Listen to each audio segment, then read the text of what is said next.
morning. I'm Eric Reeser. The NFL draft starts tomorrow in Pittsburgh. 5 Buckeyes are expected to be taken in Thursday's first round. 4 of them could go in the top 10. That would tie a record set by Michigan State back in 1967, where Bubba Smith went number 1 overall to the Baltimore Colts. We'll have live draft coverage starting tomorrow night after the Buckeye show. The Cleveland Browns have the 6th overall pick. Hear Browns draft preview show tonight on the Fan at 8 o'clock. In baseball last night, Ellie De La Cruz drove in 5 runs, including a pair of home runs to power the Reds past the Rays 12-6 in Tampa. 5th straight win for Cincinnati, who leads St. Louis by a game and a half in the NL Central. Cleveland leads Minnesota by 1 game in the AL Central. Guardians beat the Astros 8-5 last night at Progressive.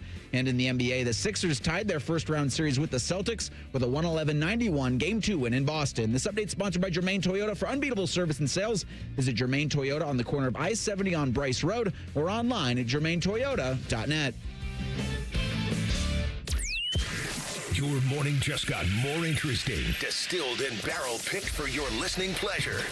Bo Bishop, a local sports media legend. What William T. Sherman was to the Union Army, he is to Northern College football. A husband, a father, and middling youth sports coach. He's friends with Central Ohio sporting royalty.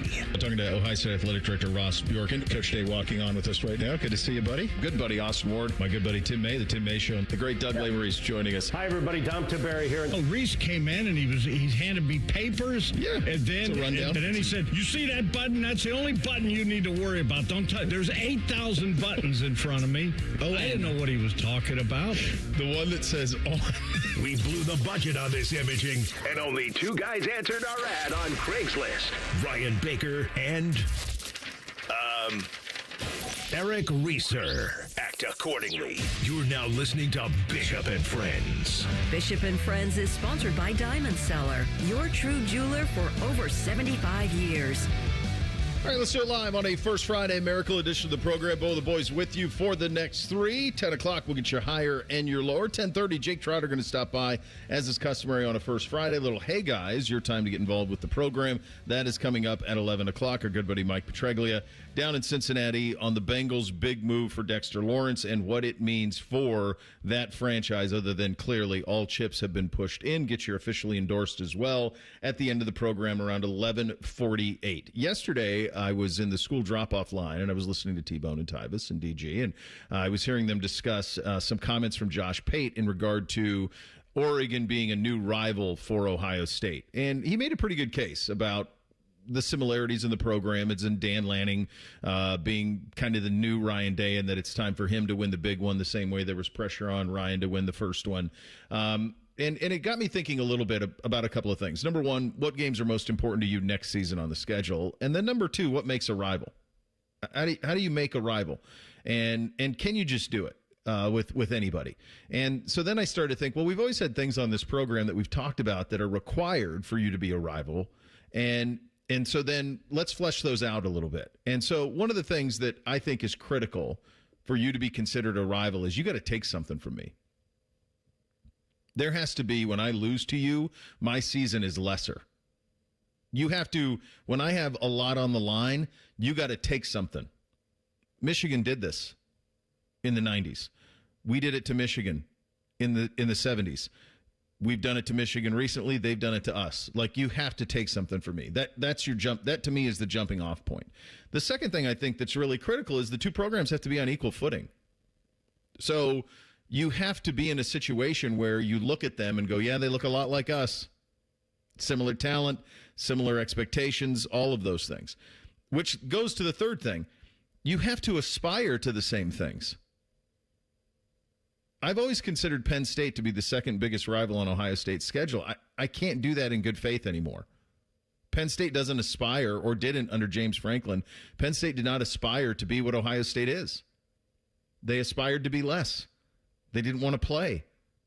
I mean, it sucks. Really sucks. It's shameful because they are the next logical 1A rival on the schedule is Penn State. When you play them, they're the ones you look. The first 2, and we've taken things from them. They haven't taken much from us, but it's been on the precipice of it. But we have to aspire to the same things. The fourth is you have to play regularly. If the Big Ten wants to make Ohio State, Oregon a rival, and it's set up for it because all the rest of these things work, you take something from me, yep, they did. we did from them. That's fine. Equal footing, sure. You look at Oregon, you look at Ohio State. Yeah, we look similar. They get the same type of guys we do. Number 3, we have to aspire to the same things. Absolutely. Oregon aspires as much as you can aspire to anything to what Ohio State is. They've thrown tens of millions of dollars at it in facilities and uniforms and NIL. They're trying to steal your recruits. I mean, yes, of course they aspire to it. This next one's on the Big Ten, though. You have to play regularly. If you want Ohio State, Oregon to be something that you look forward to every single year, then you got to play all the time. Folks, you got to remember, Alabama LSU wasn't some bell cow rivalry for 100 years. They played, and everybody hated Alabama. They played all the time, but it became a rival because of what happened in the last 25 years. That's how it became one of the games we look forward to every year. And there's other games in the SEC that have done that too. There's a time Tennessee, Florida kind of had that juice to it. Georgia and Alabama. Well, because they have these other factors. But the one is you got to play regularly. If you want the Ohio State Oregon game to have juice, then play it around the same time of year every single year. Play Oregon. If they're the ones that you want to add to this mix. The fifth one I'm not as sold on in terms of the absolute definition of the word, but I think if you'll allow a little bit of leeway on this, it'll make some sense. Proximity.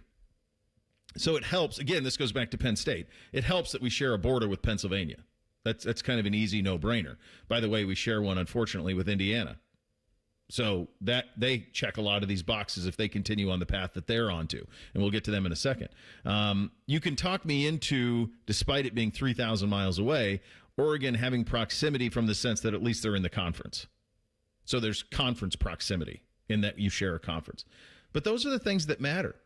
So if you're going to talk about what's the new rival for Ohio State beyond the Michigan game, if you're looking for secondary rivals beyond the Michigan game, and it's between Indiana and Oregon and used to be Penn State, to me, you have to have those things. Indiana is going to take some getting used to for all of us.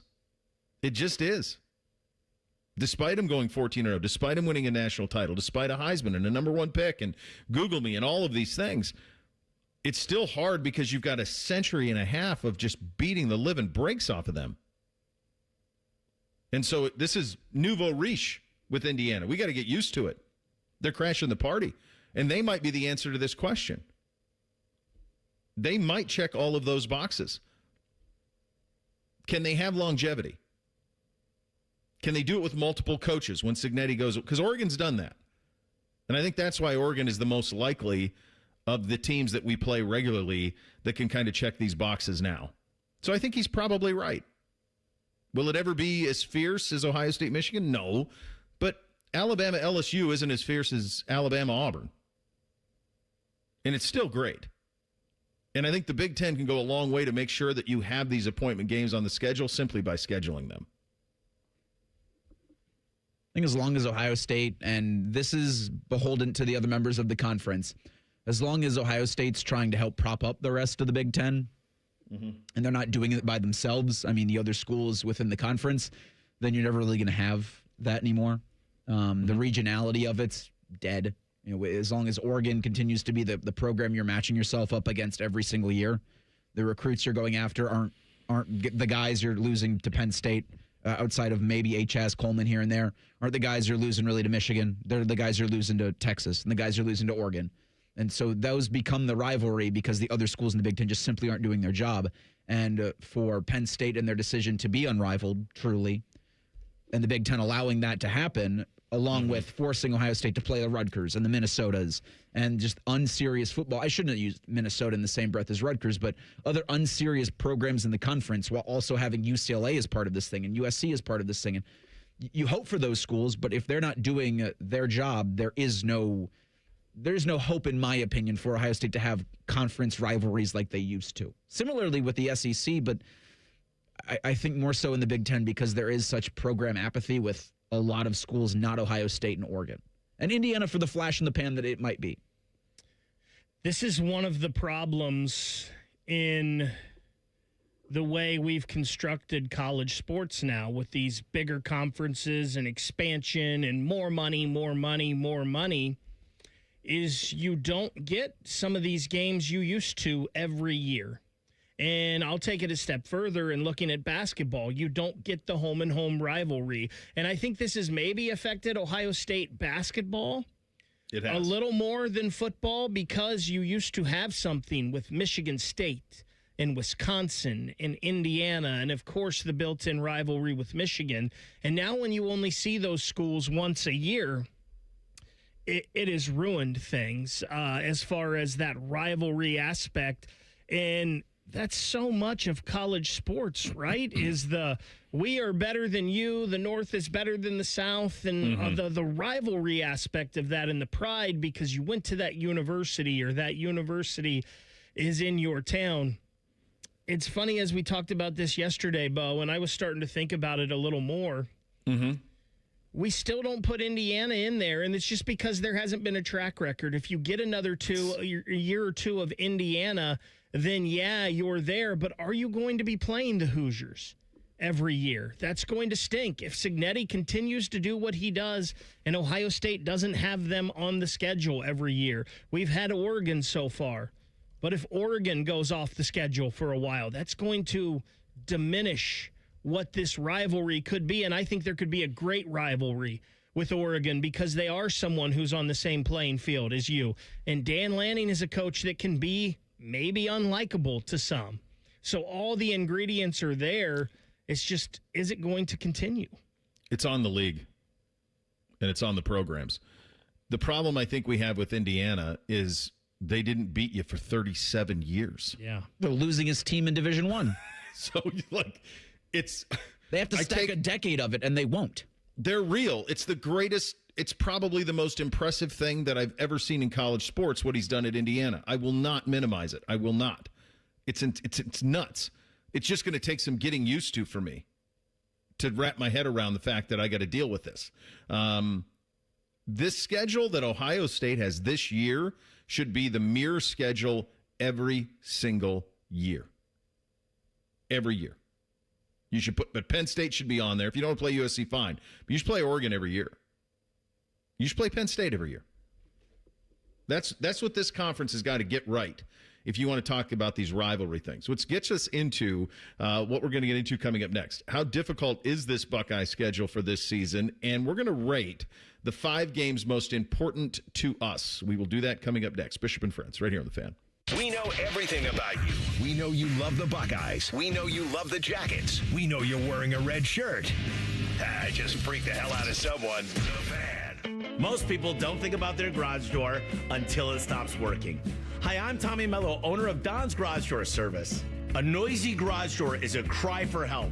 Most repairs are simple, but if left untreated, they can turn into costly repairs. Your garage door works hard every day, and a little maintenance goes a long way. We fix garage doors fast with quality parts designed to last a lifetime. There's never a good time for your garage door to break, whether you're rushing to work or you're trying to get the kids to school.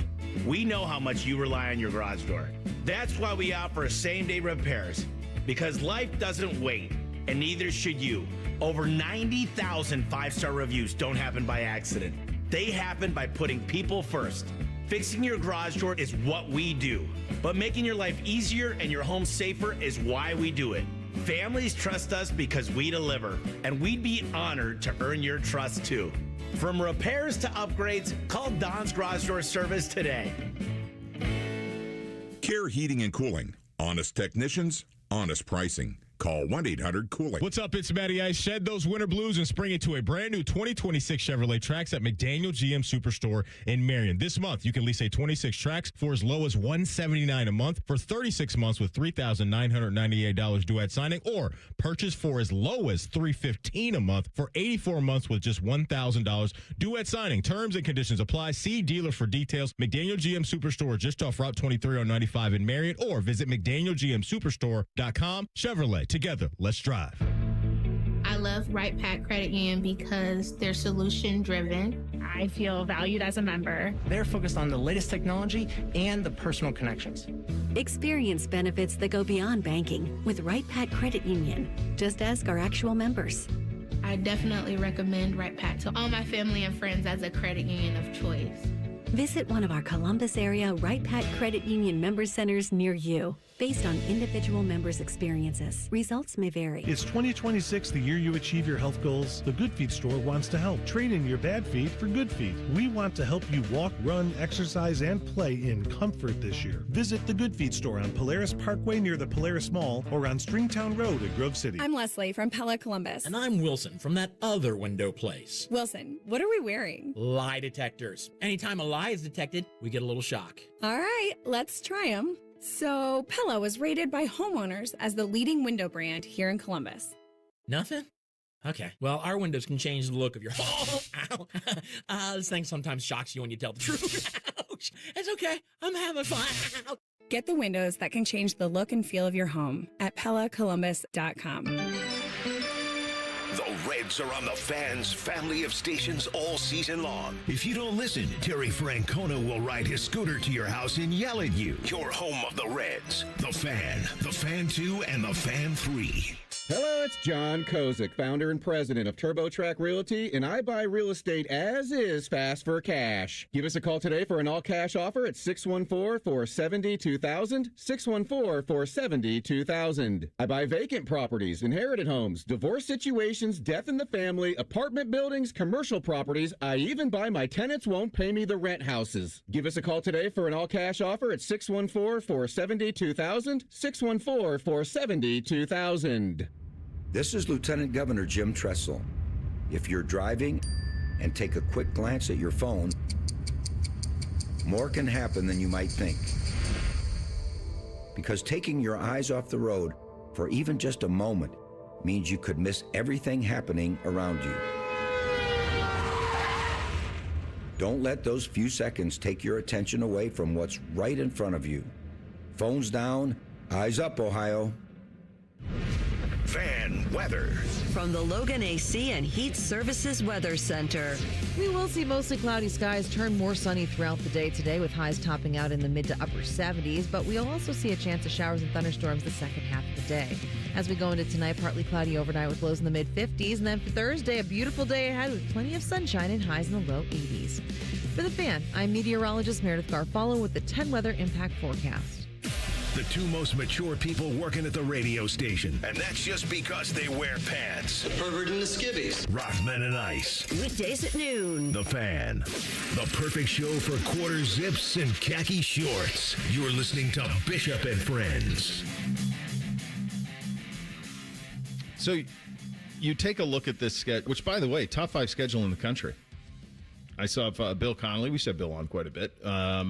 He put out on his using the SP Plus and then kind of juxtaposing it that the Buckeyes had, I think, number 4 schedule in the country, according to his data. No matter how you slice it, it's certainly up there when you talk about playing at Texas, playing at Indiana. This stretch in October, there's a bye week in there, but this stretch of at Indiana, at USC, home to Oregon, that 3-game stretch is a monster at the end of October and early November, with the bye week in between the Indiana and USC game. Obviously, Michigan at the end, Nebraska right before it, and then week 2, you're going with Texas. I mean, this is in a world where we have a 12-team playoff that is caroming towards a 16-team playoff with the hopes of the Big Ten at getting to 24. This is what the schedule should look like. From a fan perspective, from our perspective, what we do. I understand from Ryan's perspective, he's going, man, I don't need all this. I just need to go 10-2, 11-1, and get me to the playoff healthy. That's what I want, because I got to play all these games in December and January to reach my ultimate goal. I get it. I get what James Franklin was doing at Penn State. I don't like it, but I get it. James Franklin was saying, I can't get to the playoff in a 4-team. I can't get to the playoff in a 12-team because I'm getting 2 losses every year to Ohio State and Michigan. I can't even schedule an out-of-conference for fear that we would lose it, and now I'm not getting in the postseason, and that's what my alumni wants in the worst possible way. I get why he did what he did. What I don't get is why the Big Ten allowed it. What I don't get is how Penn State fans allowed it under the guise of unrivaled. That's what I don't understand, their administration. I get it from his perspective. If you are a coach in major college football, you need the surest path ever to the playoff.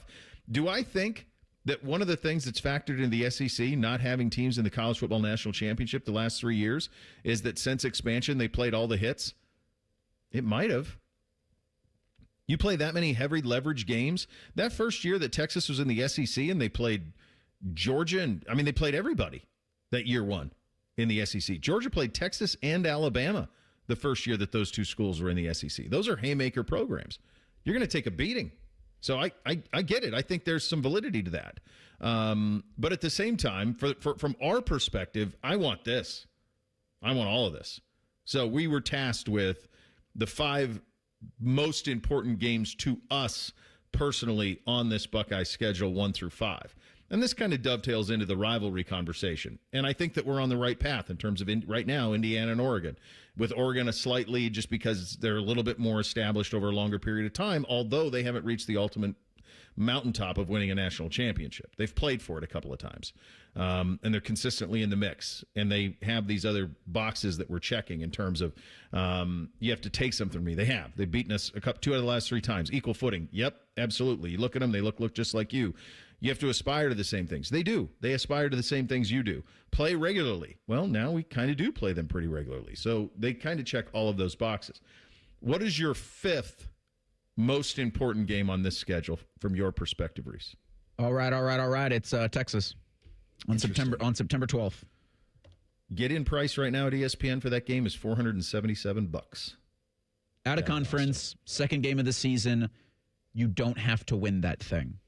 It's a huge measuring stick to where you are entering the season, but you've got so much more time and there are so many more games, and I expect, just like last season, I expected it last season. I don't necessarily know if it happened, but the team that you see against the Longhorns was not going to be the team you see against the Wolverines. It kind of was last year, but I don't expect that necessarily to be the case again.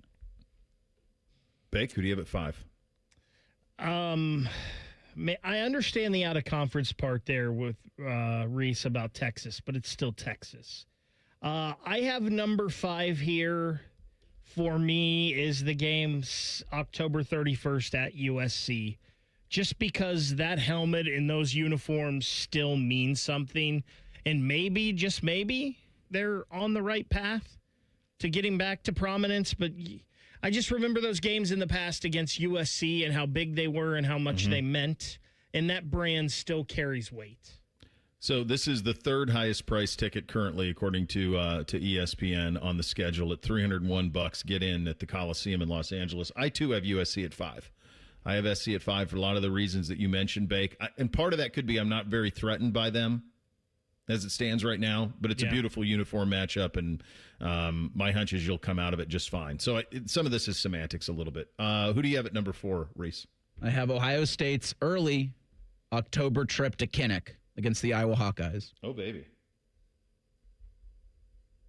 Iowa at 4. It could be a night game. If they had a 16-teamer, is Iowa a Big Ten representative into the college football playoff? That's a game I think, especially when you talked, Bo, about the rest of that month. Yeah. Very important. I mean, they're all important for Ohio State, but this, and again, give this to me every single year. If you're going to ask more from the fans in terms of ticket prices, if you're putting in those seats with the wide asses, you'd better be giving us this kind of a schedule every single season. Yeah, they should. Bake, who do you have at 4? I was close to having Iowa in my list. That would probably be the one that just came out at number 4. And this kind of sounds crazy. And maybe if this was last year, it would be higher. And maybe if they get off to a good start, it will be higher.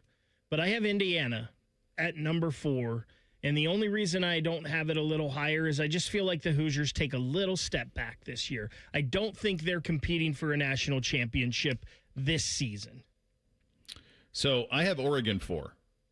And it might just be because the last time we played him, we beat the brakes off him. And then where it lines up in the schedule a little bit, like if you were to lose that game, it'd be weird to lose it at home, obviously. It'd be very, very strange to lose it at home. This one actually has a get-in price right now of $247 is the Oregon game. The Iowa game was $162, by the way. Number 3. Reese, who do you have at number 3? I have the game you mentioned against Oregon on November 7th. Okay, Oregon at 3. Beck? I also have Oregon at number 3. I understand the last time we saw Ohio State play them, it was total domination, but that was partly because the last 2 times you faced them, they beat you. And they didn't just beat you The one time they physically dominated you. The one time. a couple years ago. I know that's a few years ago, but Oregon has a 2-1 record against Ryan Day. So they do. Yeah. I've got Texas at 3. I probably would. Well, I'll get into why I have who I have at number 2, but I think Texas at 3 for me from the standpoint. A lot of the things Reese mentioned, out of conference. If you lose it, it's fine. The reason I have it this high, though, is because of what it means in the big picture in terms of recruiting and portal and all of that. And to go down there and beat them, and to beat them back to back, would just set off such a tone. This is easily the highest ticket, by the way, $477 to get into that one. Number 2, Reese. I have the game against the Indiana Hoosiers on October 17th. That's at Indiana, probably a night game. 1 versus 3, 1 versus 2, 2 versus 4. All of that's in play. And what they did to you for Ohio State in the Big Ten championship game has got to sting. And this is your get-back game from that with a lot of the guys returning. If I wasn't an Ohioan, I would say it's the most important. I am an Ohioan, however. That's right. I have the Texas game at number 2. Yep. Yeah. Just going there. It's been over 20 years since you've been down there to Austin. It's maybe. I mean, Texas is with you, of course, a top 5 uniform in the sport. Like, that's one of the ones that you see and you know right away. Arch Manning. I know it wasn't the year that they expected from him last year, but Arch versus Julian. You've got Colin Simmons. There's just going to be so many athletes on that field. Anytime these two teams hook up, it's huge. Yeah. We just have these two flips. I have Indiana, too, because of my last memory of seeing Indiana. And I want to annihilate them at their place after what happened last year. And so I've got Indiana at 2. For this year, the get-in price on that one, $289 over in Bloomington. So relatively, that's pretty well down the list in terms of most expensive tickets. And then, of course, we continue to do the show in Columbus, Ohio, and so we all have the same number 1. Bo, you mentioned $289, though. There's a lot of times you could get in for $289, $2.89. 89 cents. Yeah. We'll pay you. I tell you what, Buckeye fans, come on over. We'll pay you just so we can take an aerial picture and make it look like our stadium's full. And that's always, I mean, we're having a little tongue-in-cheek, but we just need to see more of it, and it's crazy. They have taken something so important from you a year ago. They took it from you. Then they won it. And I still can't, other than just my dislike for Indiana, the state, not necessarily the university, I still can't take them absolutely seriously, which is insane. It's absolutely insane. But, yeah, I want to bury him. So, and then Michigan at the top because we continue to do the show in Columbus, Ohio. We know how important that game is. It's a great schedule. It's a very, very good schedule. The NFL draft is tomorrow. The Browns are in the middle of a mini camp. Todd Monkin on his quarterbacks. They all threw. I got to look at it. I can tell you what I saw. We'll get to that in 2 minutes. Bishop and Friends right here on The Fan. There's nothing more meaningful you could do for yourself, your family, and friends than finally getting rid of that pain so they can enjoy time with you again, especially heading into the vacation season. Here, let me help you. Dr. Tessner and his team at QC Kinetics take care of your pain in the office, and you can go right on with your day that easy. So if you say yes to any of these questions, you are the kind of patient QC Kinetics regenerative treatments help every day. I have consistent joint pain in my knees, hips, shoulders, or back. Pain keeps me from getting a good night's sleep. I'm missing work or saying no to activities that I enjoy. I don't want surgery and a long recovery. I am at the end of my rope, taking medication every day just to get through. Did you answer yes to more than one of those questions? Today could be your day to turn that corner and finally get relief. QC Kinetics are easy, done in the office here in Dublin and Gahanna. The consultation is free, so don't wait. It'll be the most meaningful thing you do for yourself and the people who care about you. Call 380-208-4544. 380-208-4544. That's 380-208-4544. I'm John Morgan of Morgan & Morgan. I've been asked many times how Morgan & Morgan became the largest injury firm in the world. I think I know. When someone comes to us for an on-the-job injury, we have a huge workers' compensation practice. But many times we find a defective product that was responsible for that injury. Luckily for them, we have a product liability section headed by my son Mike. In addition to the comp case, there's a product case too. Other times, the injured worker is fired or harassed for bringing that claim. We have them covered. covered. Our employment lawyers handle retaliation claims as well as wage theft and discrimination cases, and in some cases need to file for Social Security benefits. No problem. We became big for a reason. 30% of our new cases come as referrals from former clients. Hiring us is easy. Go to forthepeople.com on your mobile device or computer, or call Pound Law on your cell, pound 529. Morgan & Morgan. Injured? Dial Pound Law. Morgan & Morgan, Ohio office located at 600 Vine Street, Cincinnati. Prior results do not guarantee a similar outcome. Bishop and Friends is sponsored by Diamond Seller, your true jeweler for almost 80 years. The Fan, Ohio's sports destination. What's up? What's up, man? What's up with you? All right, here's what's up on a First Friday Miracle edition of the program. The NFL Draft is tomorrow. NFL teams who hire new coaches, there are 10 of them, are allowed to have this extra mini camp. So teams around the league are in their involuntary portions right now, but if you are one of the 10 teams that had a new coach, you've already done that. So you are now accelerated to the point where you can have a mini camp. So yesterday in Berea, we got 7-on-7. We got offense versus defense. We had actual reps. We had guys throwing the ball with defense and everything that would come with that. But Todd Monkin had a great line. Tony Grossi, ESPN Cleveland, asked him a question about why so much team, and Monkin responded, because we're allowed, which I thought was a great line from him. Like, you just know, you're just going to tell it what it is. Why are we doing team? Because we can. That's why we're doing it, is the short answer of it. And they did a lot of it. And I think the minimum jumping off point for how this team is going to be prepared for Monkin versus how it was prepared for Kevin Stefanski, the biggest difference is Todd Monkin is going to play football. He's going to play football in practice. He's going to play football in training camp. So I think that camp will be much more physical. I think that you will see – now they're not going to be idiots about it. They'll take care of their guys. But I think practices will be longer. I think practices will have much more team. And I saw that yesterday with my own eyes. It was a ton of team. I think Shedeur attempted 15 passes. Deshaun attempted 16. Dylan was around 10. And that was all with coverage. I mean, it was all – kind of sort of real football, which was pretty wild for the beginning and middle of April. Let's hear from Todd Monkin first, then we'll get some of the observations I had. Here was the new head coach of the Cleveland Browns on the command the quarterbacks had today.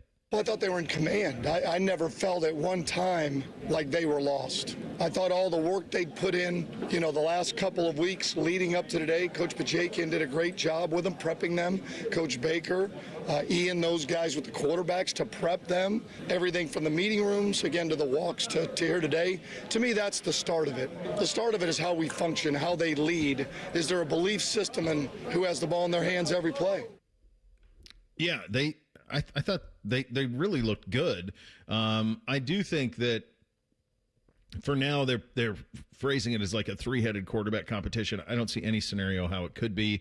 And I talked about this a little bit yesterday. I'm sure Todd Monkin has in his head prejudices against all three of them or for all three of them.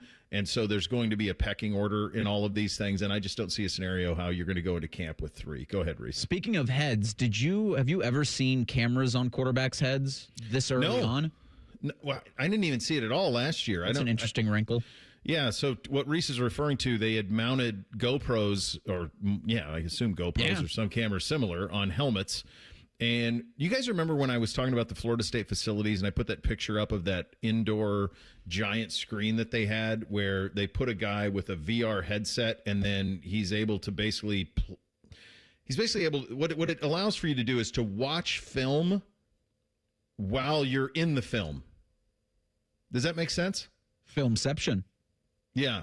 So it's the coolest thing ever. Like, you go in there and all of a sudden the game is happening all around you and you're simulating what you're seeing. So guys, the Browns have had it for a couple of years. Florida State put it in. I think there was some momentum yesterday. I saw some stuff about Texas Tech putting it in too. I don't know if Ohio State has it yet, but they'll want it. Really cool tech. So what this GoPro thing can do is it allow for them to watch film from the GoPro perspective and say, on this, when you saw this, why did you do this? That's the thinking behind it. So it's a really next level thing. Shedeur Sanders in the middle of this thing. 2 of the 3 quarterbacks talked. Dylan Gabriel talked. Shedeur Sanders talked. Deshaun Watson did not. I wish he would have. I think it would have been good to hear from him, especially if you were hearing from the other 2 guys. Here is Shedeur on the new head coach, Todd Monkin's message to him.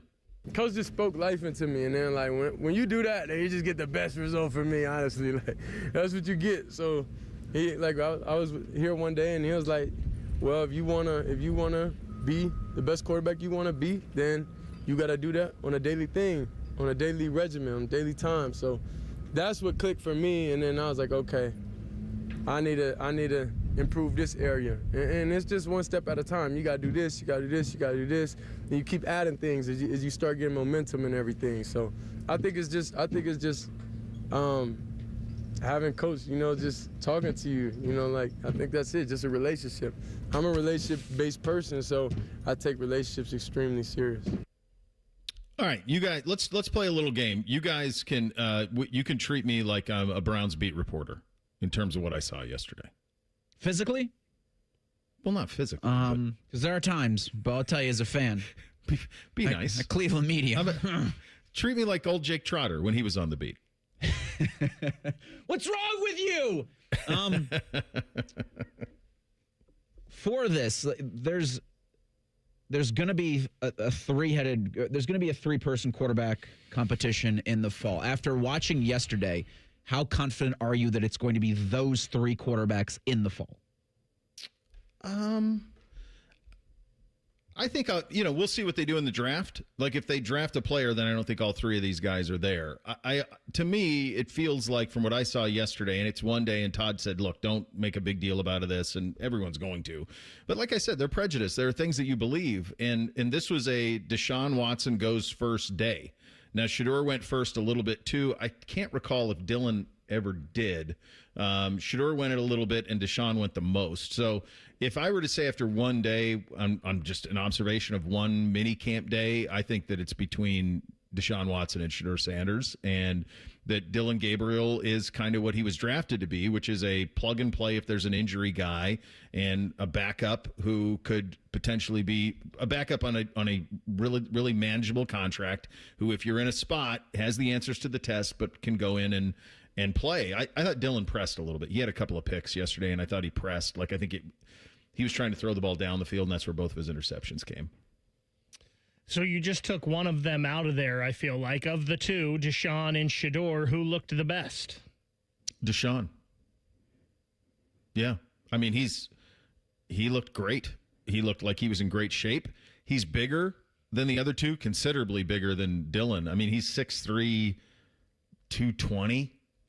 He's chiseled. Like, physically, he is just really put together. I'll give Shedeur a lot of credit. I thought he came a long ways physically. Even from what he was a year ago, it looked like he's taking care of his body in a really nice way, better compared to where it was a year ago, the first time I saw him at rookie minicamp. So I thought he looked better. And I thought he had some moments. But, guys, the ball out of Deshaun's hand comes out different. I mean, there's a zip to it. He looks like a franchise NFL quarterback. I mean, that's what he was.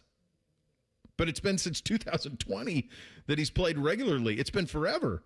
But you can look at it. If I paratrooped either one of you guys into Berea and said, just watch this, and say, well, who's the starter? You go, well, 4. I'm not blind. That's the one. But there's a million things with him that you just don't know until you get into next season. But of the three, it was noticeable how, Deshaun looked great. He looked great. Speaking to players that weren't there yesterday, I know Todd Monkin had said he hadn't spoken much with Myles Garrett, but he said he wasn't worried about it. Should he be, though? Look, you'd want him there, right? You'd want him there. It's all new for everybody. It is. Yeah, you would want Myles there. Myles wasn't there. Delpit wasn't there. Denzel wasn't there. And Jerry Jeudy wasn't there. And those are all what you would consider like signage on the side of the stadium guys, I like to call it. And, yeah, you would want them there in an ideal world. Do I think it's important that Myles is there for next fall? No. Would I like to have him there just to kind of send a message that I'm in the middle of all of this thing? Yeah, I would. I think anybody that would be, and I think Todd said that yesterday. Yeah, of course I want them all there, but it's not a big deal. This is voluntary. And so, it's totally fine. But yes, you would have wanted him there. How did Todd Monkin look running his first mini camp as a head coach? Did he look like a true NFL head coach? Yeah, he looked great, man. He had great energy to him, bouncing around. I just noticed like the energy at practice, just the the physicality, the team. It's a big change from what it was under Kevin. Kevin was a big, let's maximize the amount of time we have, but it wasn't a ton of team. It was different ways of going about it. This was a ton of team, guys, way more than I've seen.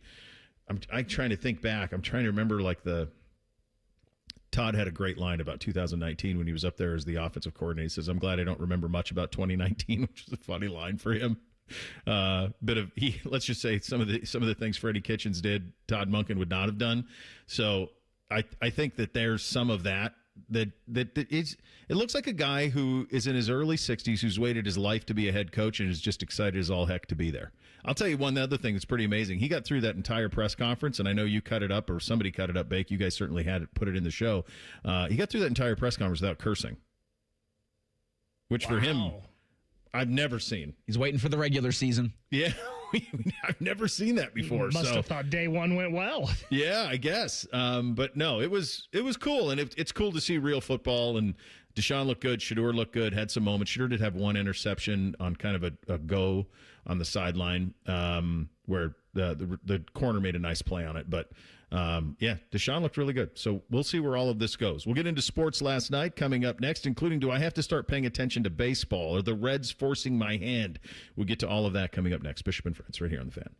The only workplace in America to participate in the Doorknob Fart Game. And we also play office basketball and sometimes do radio. The Fan, Ohio sports destination. Hey, what's up? It's T-Bone. Tired of snoring? Sleep Better Columbus can help with a custom mouthpiece that opens your airway and stops the snoring. No mask, no noise. Call 1-800-MORE-SLEEP or visit sleepbettercolumbus.com today. Stop snoring, sleep better, live better. This spring, celebrate everything she is with the perfect gift that sparkles as bright as she does. Hi, it's Alex Johnson from the Diamond Cellar. For over 78 years, we've helped you mark life's most meaningful moments with gifts that speak louder than words. Mother's Day, anniversaries, graduations, whatever you're celebrating, make it unforgettable with jewelry that honors her legacy, her light, and her love. Visit Diamond Cellar on Selma Road and at Easton Town Center, or shop online at diamondcellar.com. When it comes to your roofing, siding, or gutter needs, call Newman Roofing, 614-NEW-ROOF, newmanroofing.com. At ADP, we know you want your landscape business to succeed, but we don't know anything about landscaping. ADP only knows how to handle the business of your small business. So if ADP focuses on the payroll and the HR, while you focus on the land and the scaping, success should follow. Just don't expect us to know all about Kentucky bluegrass, zero-turn cutting, or what to do with a woodchuck. That's for you to figure out. Let ADP help your small business focus on the part of the business you're good at. ADP for small business. Coffee, sandwich, hash browns. Tired of the same breakfast routine? Time to refresh your morning ritual with a $6 Tim's Trio from Tim Hortons. It starts with a premium blend of freshly brewed coffee, a hot, savory breakfast sandwich made with freshly cracked eggs, and for a tasty twist, a daily baked donut to sweeten the deal. Ask for the $6 Tim's Trio. Your morning ritual refreshed. Only at your neighborhood Tim Hortons. At participating U.S. restaurants, must ask for offer. Medium coffee only. Terms apply. 4 tickets, hot dogs, and drinks, all for just $115. The Columbus Aviators Family Flight Plan makes game day easy. Grab yours at UFLaviators.com. Hey, it's Bobby Carpenter, and spring is here, and it's time to hit the road with something new from Germain Toyota. Right now, get into a rugged 2026 Toyota Tundra with just 2.99% financing for up to 72 months. Power, performance, and capability ready for every spring adventure. Or cruise into the season with a 2026 Tacoma SR5 for only $299 a month for 36 months and $39.99 due at signing. Fresh deals, fresh rides. Germain Toyota on the corner of I-70 and Bryce Road, or online at germaintoyota.net. Care Heating and Cooling. When you need a company you can trust, call 1-800-COOLING. Hey, it's T-Bone again. Sleep apnea doesn't have to rule your nights. Sleep Better Columbus has been treating snoring and sleep apnea for over 15 years with proven results, and now has an office open in Marysville. Call 1-800-MORE-SLEEP or go to sleepbettercolumbus.com. Stop snoring, sleep better, live better. Cheetah Green with Skip Mosick. Saturday, former Former Buckeye and LPGA professional Jessica Pervasnik joins us from the Chevron in Houston, plus Golf Channel's Ron Syrak. Tee to Green with Skip Mosick, Saturday mornings at 9 on The Fan. It worked once, so we're doing it again. Sign up now for the Fan 5K, presented by the Ohio State Wexner Medical Center. We're back at Otterbein on Saturday, June 20th. Walk a mile with the Common Man, jog a 5K with T-Bone, or try to beat Tyvis in a 40-yard dash. Tyvis won't stretch, so there's a chance he pulls something. The fun starts at 8 a.m. Saturday, June 20th. Register today and earn a sweet medal, race T-shirt, and a photo op at the finish line. Sign up at 971therace.com. Prepare your tightest running clothes, and we'll see you at the Fan 5K on June 20th. We can come the day you call us. We're 1-800-GOT-JUNK. We make junk disappear. All you have to do is point. Brian, I've been meaning to ask you something. Okay, ask away. Sometimes when we're talking, I hear a little sparkling sound. Is it when one of us says, all you have to do is point? There it is. Did you hear that? That's the sound of magic happening. Magic? Like we can come the day you call us? Wow. Call 1-800-GOT-JUNK or visit 1-800-GOT-JUNK.com. All your favorite fan shows are available when you want them. Head to 971thefan.com and hit that subscribe button. The Fan, Ohio sports destination. The friends are the guests and listeners. Reeser and Baker just work here. Back to work. Back to work. Everybody, work, work, work, work, work, work. You're listening to Bishop and Friends. Well, we are in a time in sports where you could make an argument that there are two players, one in basketball and one in baseball, who you could argue have the potential to be the greatest of all time. Now, I think all Shohei Ohtani needs is a little more, and I'm good. Like, even if it stopped now, I would say that's the best baseball player who ever lived. I would say that without any hesitation in terms of what Shohei Ohtani is capable of. Victor Wembanyama is the other one. We've never seen anything like this. We've never seen anybody with this size, this ability. We've never seen anybody who can dominate a game on both sides. Both of them are those type of people that if they ever come to your town, make sure that you see it in person because it defies logic what they're both doing. Ohtani with his ability to do the things that he does, and then Wemby just because we've never had anybody with that type of length and size who's able to play the position that he does. The thing with Wemby that is a massive concern is just injury. It just is. We talked about this. There's just not a lot of evidence of guys that tall having longevity. And this isn't to say that this is going to be a part of it, but he's missed some games already in his career. Last night in a game 2, he goes down hard. Now he's in concussion protocol. And the Spurs end up losing that game. So availability is the only thing that's going to prevent him from it. And I think if you think of the two things that happened last night in terms of the NHL and the NBA, that's kind of the headline, is the guy who might just win MVP, who won Defensive Player of the Year unanimously, is now in concussion protocol. That's probably the biggest takeaway of the games last night. I mean, Wemby took a face bump on the floor. Like, if you go back, and I used to sneak watch Extreme Championship Wrestling back in the late 90s, early 2000s, and guys would take bumps like that, and it would just be like brain scrambled. And he's obviously going to be out for Friday, but they blew a 14-point lead when he left the court.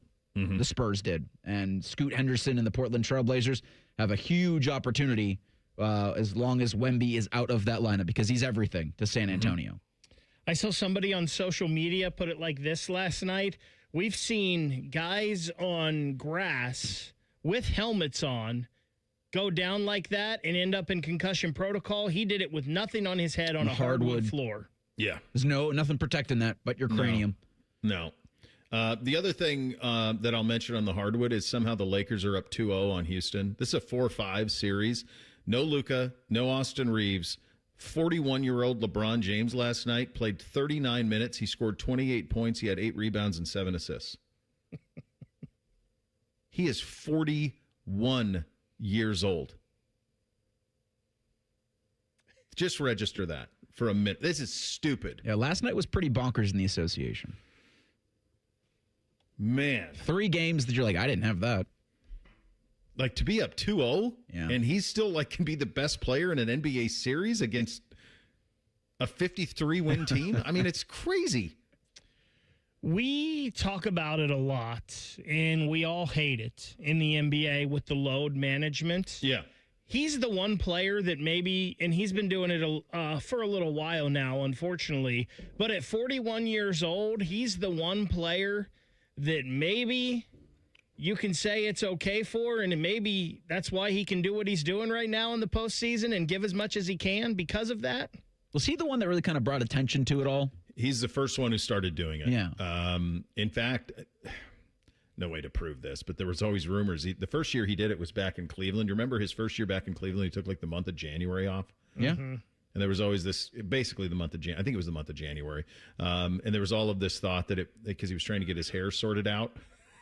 Like he had to go away for a while to get his hair sorted out. Well, you can't sweat. It never took. Tyvus has told me you can't sweat when you do that. You can't sweat. So. Yeah, so he had to shut it down. That was always kind of the joke. I don't know if there's any validity to it or not. It was on the internet, so I assume it's true, like everything on the internet.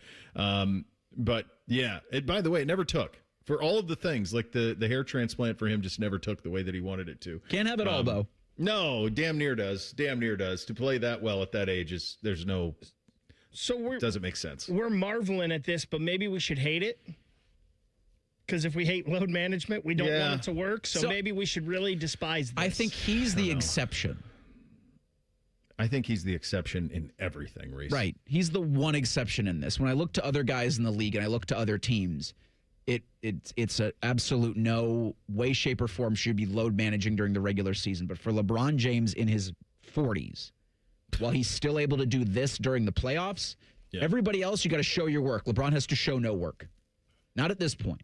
No, if you just go to like ESPN and just pull up like his regular season, like his career, it's just ridiculous that it's still going on. Like he's been in LA now is this his 8th year in Los Angeles? I mean, it doesn't even make sense that it is. It feels like he just got there. His first year there was 18-19. 1, 2, 3, 4, 5, 6. Yeah, it's his 8th year in LA.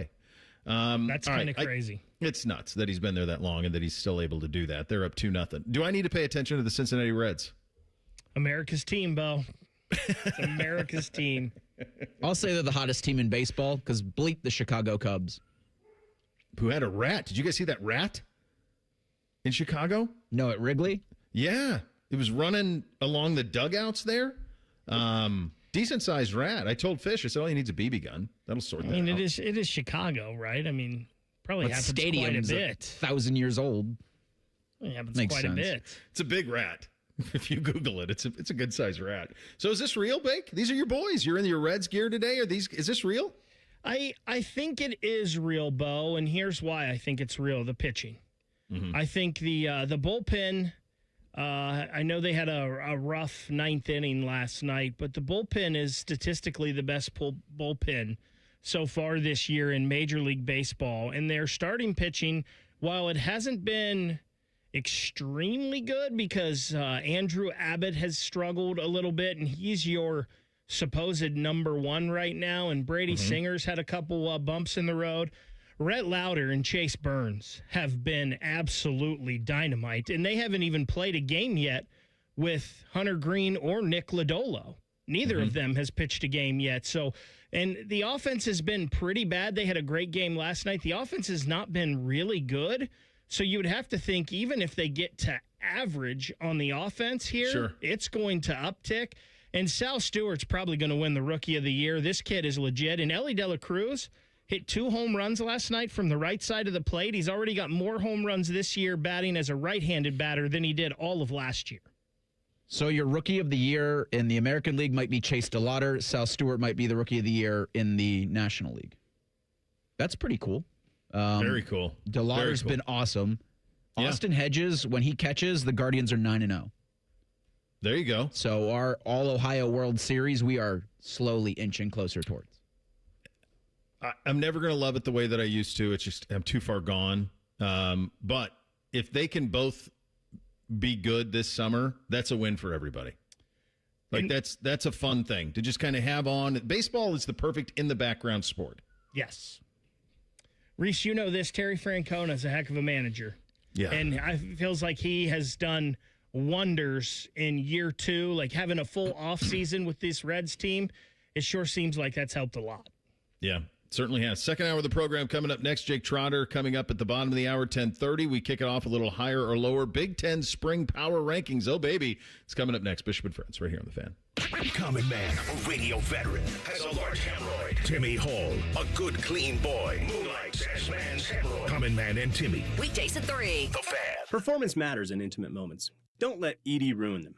This is Jeff for Tri-State Men's Health, and I want to assure you that if you're like the vast majority of guys, you don't have to suffer with ED anymore. In fact, you might be pleasantly surprised at how the right treatments could positively impact your love life. At Tri-State Men's Health, our advanced medical therapies go far beyond pills. We have treatments that are effective in well over 90% of cases, and we offer specific and combinative treatments that can dramatically enhance both your performance and your stamina. You could even last up to an hour or more and bring a far greater level of intimacy to both you and the one you love, perhaps performing like you haven't in years. So call us today and find out why our advanced treatment strategies offer so much more. Your first visit is just $99 and gets you blood work, a medical consult, and if medically advised, a test dose. And if that test dose doesn't work in the office, your visit is free. Call 800-900-9654 or go to tristatemenshealth.com.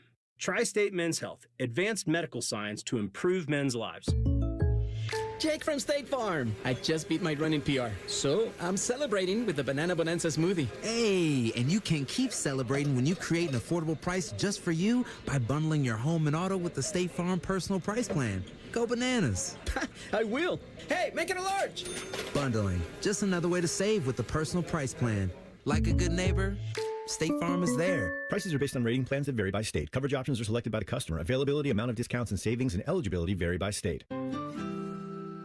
Some days, self-care starts with Nature-Made gummy vitamins, a deep breath, and a little encouragement. Mom, I'm really nervous. Me too, honey, but we've got this. Repeat after me. I'm gonna have a good day. I'm going to have a good day. I choose joy no matter what comes my way. I bring joy wherever I go. Quality gummy vitamins from Nature-Made, the #1 pharmacist-recommended vitamin and supplement brand, based on a survey of pharmacists who recommend branded vitamins and supplements. We're hiring at Don's Garage Doors. No experience? No problem. We provide full training, a brand new van, top-of-the-line tools, a gas card, and steady jobs with weekly pay. This isn't just a job. It's a career with real growth, great pay, and job security. Our team members go from training to 6 figures, and we're ready to help you do the same. Don't wait. Apply now at donsgaragedoors.com. This is Gordon Miller from Miller Lending, the original home of the no-cost mortgage. Back in 1989, when I first went on the radio to introduce this whole no-closing cost concept, where you could actually close on your mortgage without the lender taking $15,000, I had no idea if I had created the next pet rock fad of the day or something that would define my career over the course of the next 37 years. But once mortgage rates fell from 9 down to 6, our business exploded and I never looked back.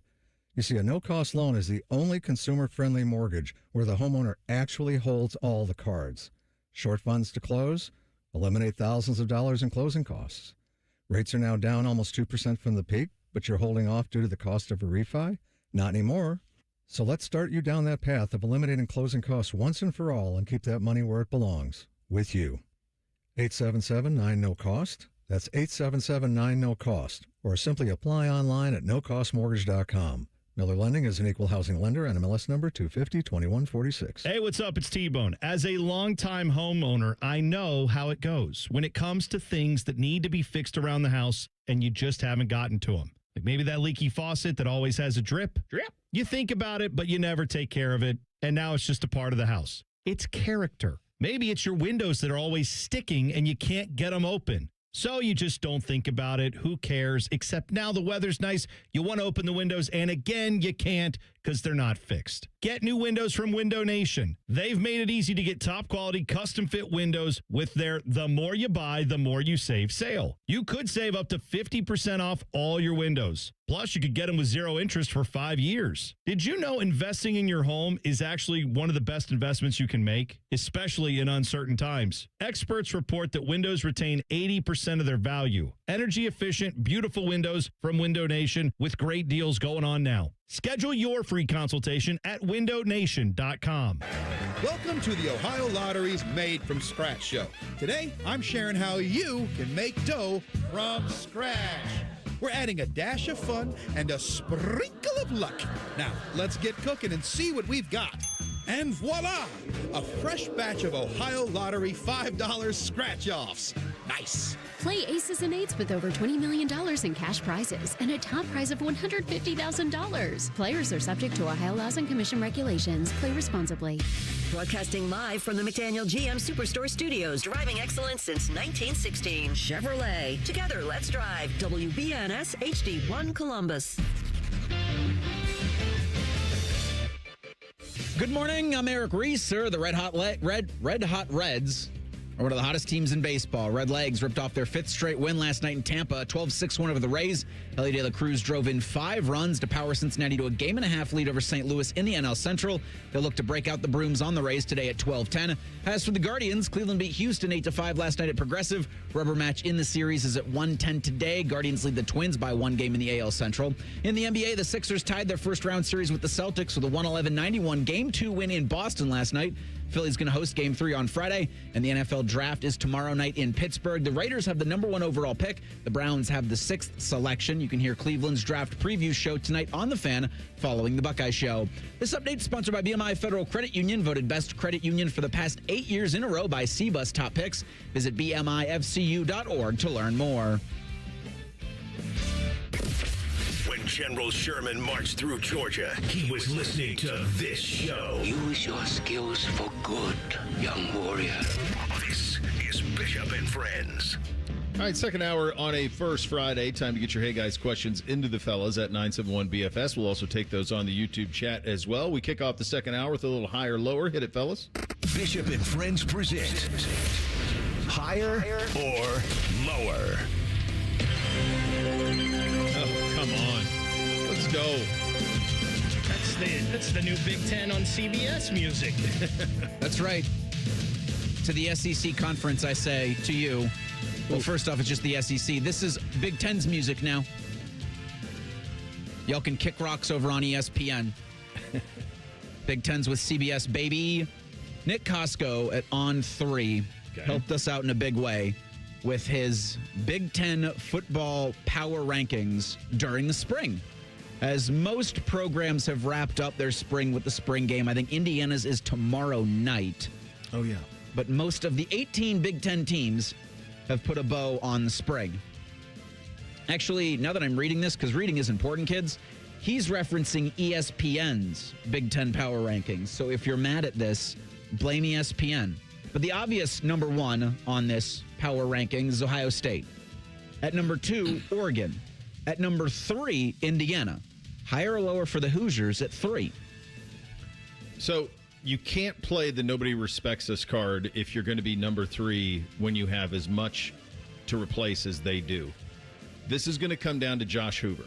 Josh Hoover was the TCU quarterback. He was a 3-year starter at TCU and was pretty productive the last couple of years. The 2 seasons, last 2 years, kind of mirror each other. 66% completions, 3,900 yards, 27 touchdowns, 11 picks, 29-13. The other thing about Hoover that's interesting, TCU really thought he was coming back and believed that he was coming back, and then kind of at the last minute he decided not to and end up at Indiana. And so this will fall on Hoover. And Cignetti, the first 2 years, benefited tremendously from bringing the guys with him from his previous stop. And so he still had a lot of those guys on the roster last year that had been with him. Remember, no 5-stars on the roster. He got Mendoza out of the portal, who was training as a first-round pick anyway. So can Hoover do that? So to me, this is probably the right spot with Indiana, even though I have more questions about them than I do some of the teams a little bit lower, just because I'm not going to disrespect or not kind of give Curt Cignetti what he's due, which is, quite frankly, after the 2 years he's had there, complete benefit of the doubt. So I agree. I think this is the right spot for Indiana. I would have them behind Ohio State. I would have them behind Oregon. As I said earlier, I think they're going to take a step back. Let me play devil's advocate here, though, Bo. Okay. I think they can say we're disrespected because they're the defending national champions, because they lost their quarterback the year before and then they replaced that quarterback with a Heisman Trophy winning quarterback. They have a coach that just wins. Google him. That's all he does. And Ohio State is replacing 4 top 10 draft picks in the NFL draft tomorrow night. So I do think the Indiana fans can scream disrespect a little bit because of that. However, I'm going to disrespect them and say that they are where they should be at number 3. Yeah, I think that you're right. I mean, that's how I would play it if I were them, and you and I kind of see it similarly. I think the two teams above them can both win the national championship. It'll be among the favorites to be able to do it. So we just need to see Indiana with this incarnation of them before doing it. But yeah, I would probably play it that way if I'm Cignetti. I'm sure he will. Here's where this list gets fun. Again, ESPN power ranked all 18 Big Ten teams during the spring. At 4, USC. At 5, Michigan. 6, Penn State. Higher or lower for the Nittany Lions at 6? Here's the thing about Matt Campbell at Penn State. I don't know how he's going to sell it big picture. I don't know what that's going to look like. They basically punted on recruiting this year. There's really no recruiting class. So what he did is he basically brought Iowa State to Penn State. Brought his quarterback, brought a lot of his players with him, basically brought that operation to Penn State. So my read on that would be that because of that, next year at Penn State, they might be a little better. And I think Rocco Becht is a little bit, he was the quarterback at Iowa State, was a very successful quarterback there. Now he's coming to Penn State. You just paratrooping into the Big Ten with a lot of familiar faces to play with who are Iowa State transfers as well. I think Penn State will be a little bit better. I think the questions at Michigan, there's talent at Michigan for sure. But, is this the roster that Kyle Whittingham would have recruited? And the reports from last week at the spring game up there was that Underwood really struggled tremendously. So maybe it's a little too high for Michigan, and I'd probably swap Penn State and Michigan. I do think they have USC in the right spot at 4. I know I'm higher on them than you are, Bake. But I would probably go Penn State at 5, and I would drop Michigan down a little bit. So, you're right, Bo. I definitely think USC is too high.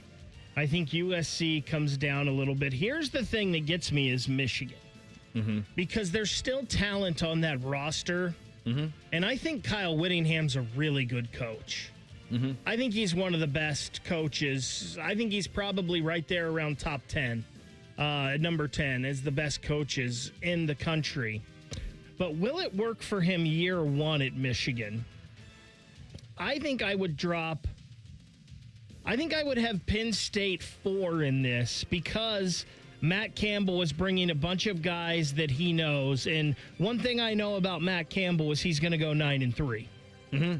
So I would have Penn State at 4. I think I would drop Michigan and USC both a little bit. I might sneak Illinois up a little bit here over USC and Michigan. Back to ESPN's Big Ten Power Rankings we go. At number 7, Washington. At number 8, Iowa. Number 9, Illinois. Number 10, Nebraska. At 11, Minnesota. Higher or lower for the Gophers at 11? Okay, boy, there's a lot here. So I think he's got Washington maybe a little too low, too. I would probably move Washington up. Damon Williams tried to leave, but inevitably he didn't. Jed Fish was potentially going to leave. Inevitably he didn't. So they kind of run everything back, and I think Fish is a dang good coach. Obviously they need new running backs, receivers, but I think they're probably a little too high or a little too low. I think Washington could be pretty solid. I don't understand why Nebraska's 10. Why? This was supposed to be Dylan Raiola's 3rd year. This was the year that they were going to ascend. I don't know who Anthony Colandrea is. 3 years at Virginia and UNLV, so now he's your quarterback. If I were to tell you this far into this, Matt Rule has no program momentum, and the most important recruit in his tenure, for whatever kind of kid he is, left after 2 years, was handed the job as a freshman. I think Minnesota will probably be better off than them. There's probably some teams down here. I think Wisconsin will probably be better off than them. I think you're going to see even Pat Fitz. You got Michigan State way down here at 17. I just think great coaching and culture matters. So I think several programs lower on this list will be higher than what I expect out of Nebraska this year. Can you imagine how just brutal this must be? I wonder. To be a Nebraska fan, you finally feel like you have something. The kid's a legacy, and he may be a punk. Who knows? But geez, how do you not make this work? I wonder if that's why they're okay with doing the stadium or at least announcing the stadium renovations now, just to do something. Like, here, look at this shiny thing. Man. Pardon our dust, and also pardon our football team. I mean, it's been so long, guys, since they've done anything. I was kind of surprised that Nebraska was at number 10, too. I feel like that's just a name thing there. Yeah. With them. I did not realize this either when we're talking about Minnesota, that they have an edge in Anthony Smith that the NFL is salivating over. This guy is 6'6", 285 pounds. Wow. I just did not realize that this guy, Bleacher Report, did this thing where they did the NFL draft if all the college players were eligible, and this guy went 26 to the Buffalo Bills. Like, I did not realize that Minnesota had a player like that. I think Minnesota's pretty appropriately ranked here because, as we talked about, Nebraska, I would drop them down. But I think UCLA is a team that's below them that could bounce up a little bit this year with their new head coach. So I think the Bruins will be a little better. And then you mentioned another one in Michigan State, Bo, that I wouldn't be surprised with Pat Fitzgerald if they have an initial jump here this year. Who in the hell is the USC football coach this year? Oh, Bob Chesney. That's right. Yeah, he was. A lot of people liked him. He was at James Madison, and maybe if he would have known some of those other jobs were going to be open, he might have waited on that. 100%. Yeah. I'll tell you.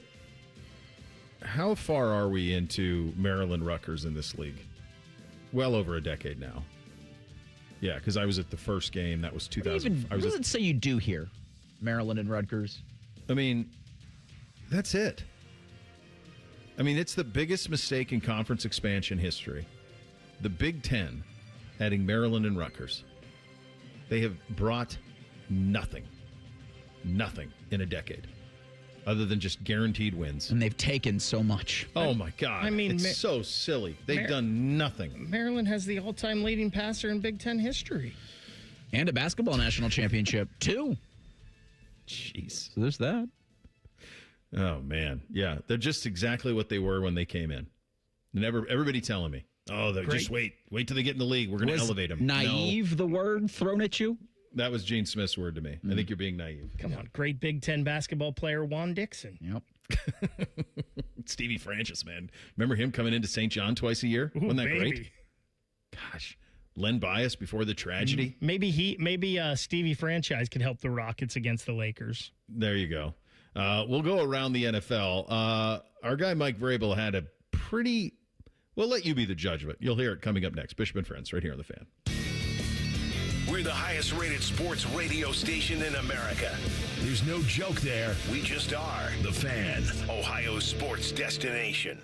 Whether you love or hate winter, I think we can all agree we need some spring color to brighten up our lives after this winter. For 86 years, spring color starts at Oakland Nursery. Blooming shrubs, fragrant lilacs, hydrangeas, azaleas, and rhododendrons. And don't forget Central Ohio's largest selection of beautiful roses with thousands to choose from. Hey, we've all earned it this year and are entitled to an explosion of vivacious spring color.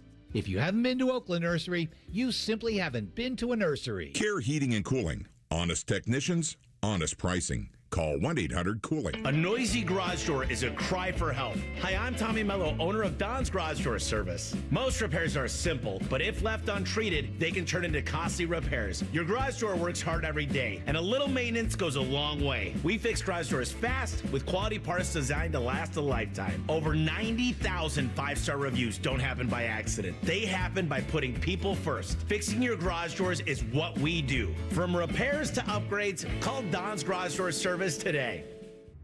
This is Lieutenant Governor Jim Tressel.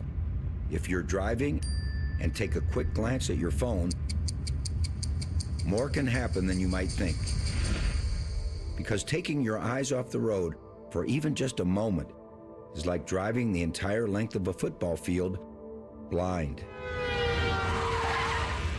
Don't let those few seconds distract you from what's right in front of you. Phones down, eyes up, Ohio.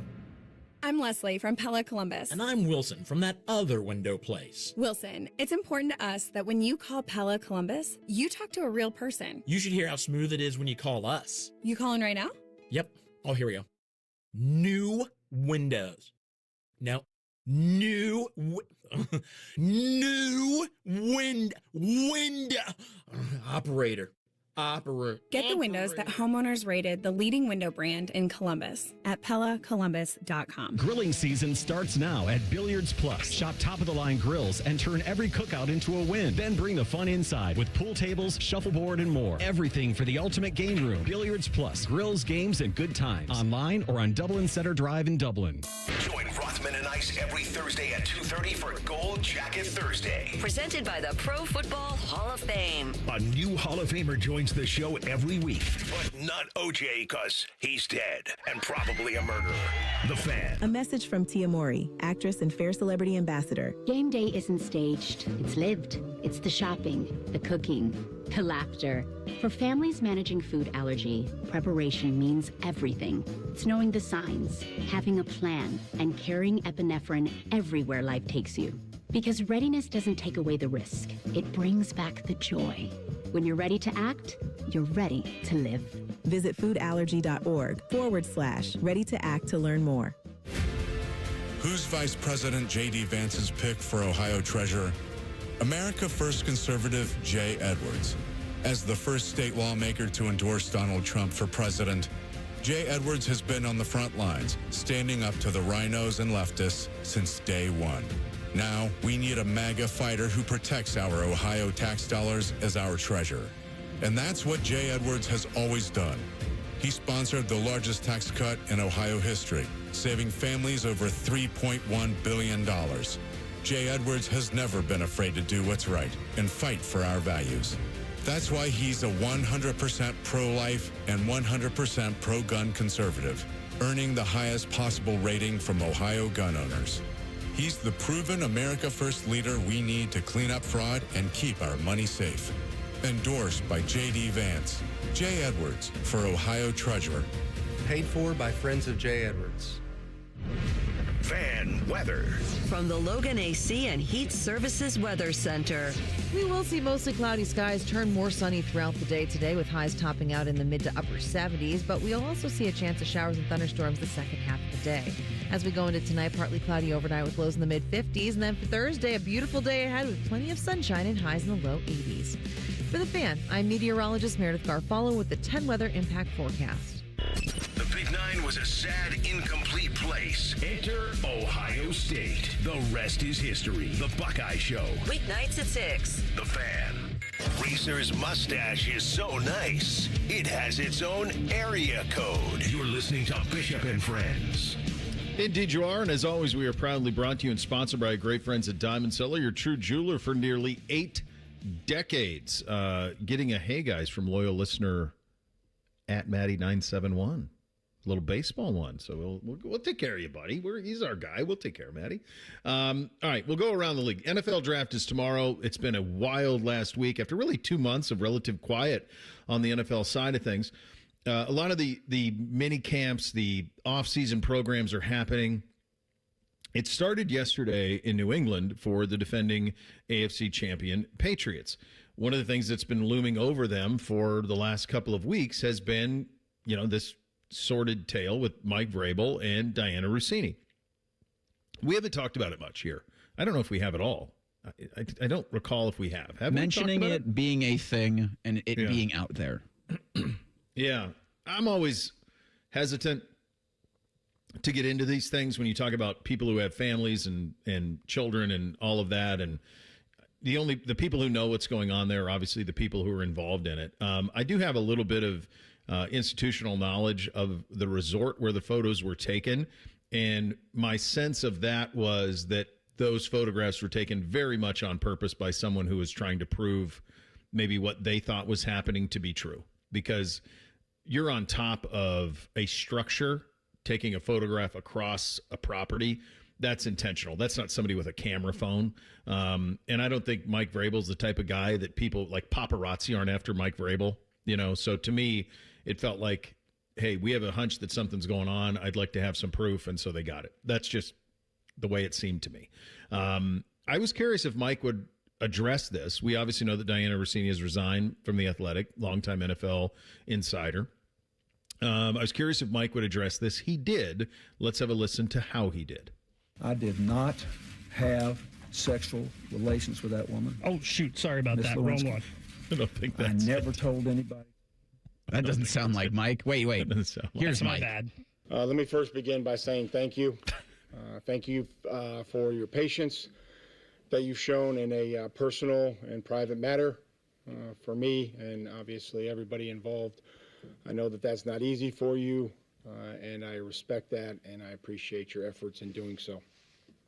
I understand I could have, addressed you guys sooner, but it was important to me to have a conversation with the players, which I did yesterday, very candidly, as we began our off-season program, which everyone is excited to be a part of. With that being said,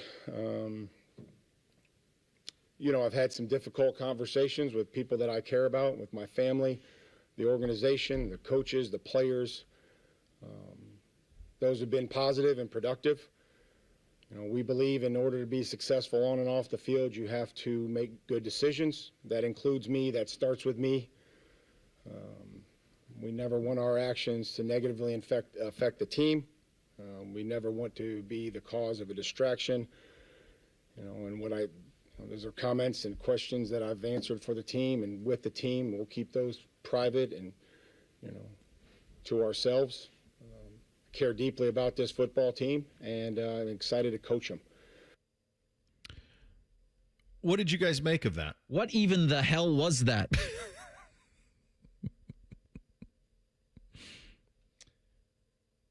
So they came out and denied everything, but then what are you having tough conversations with your family and your team for if nothing happened? And also, there were two people involved in this. So, if whatever happened, and if Diana Rossini didn't know that he was going to say that, that kind of probably took her off guard and threw her under the bus a little bit.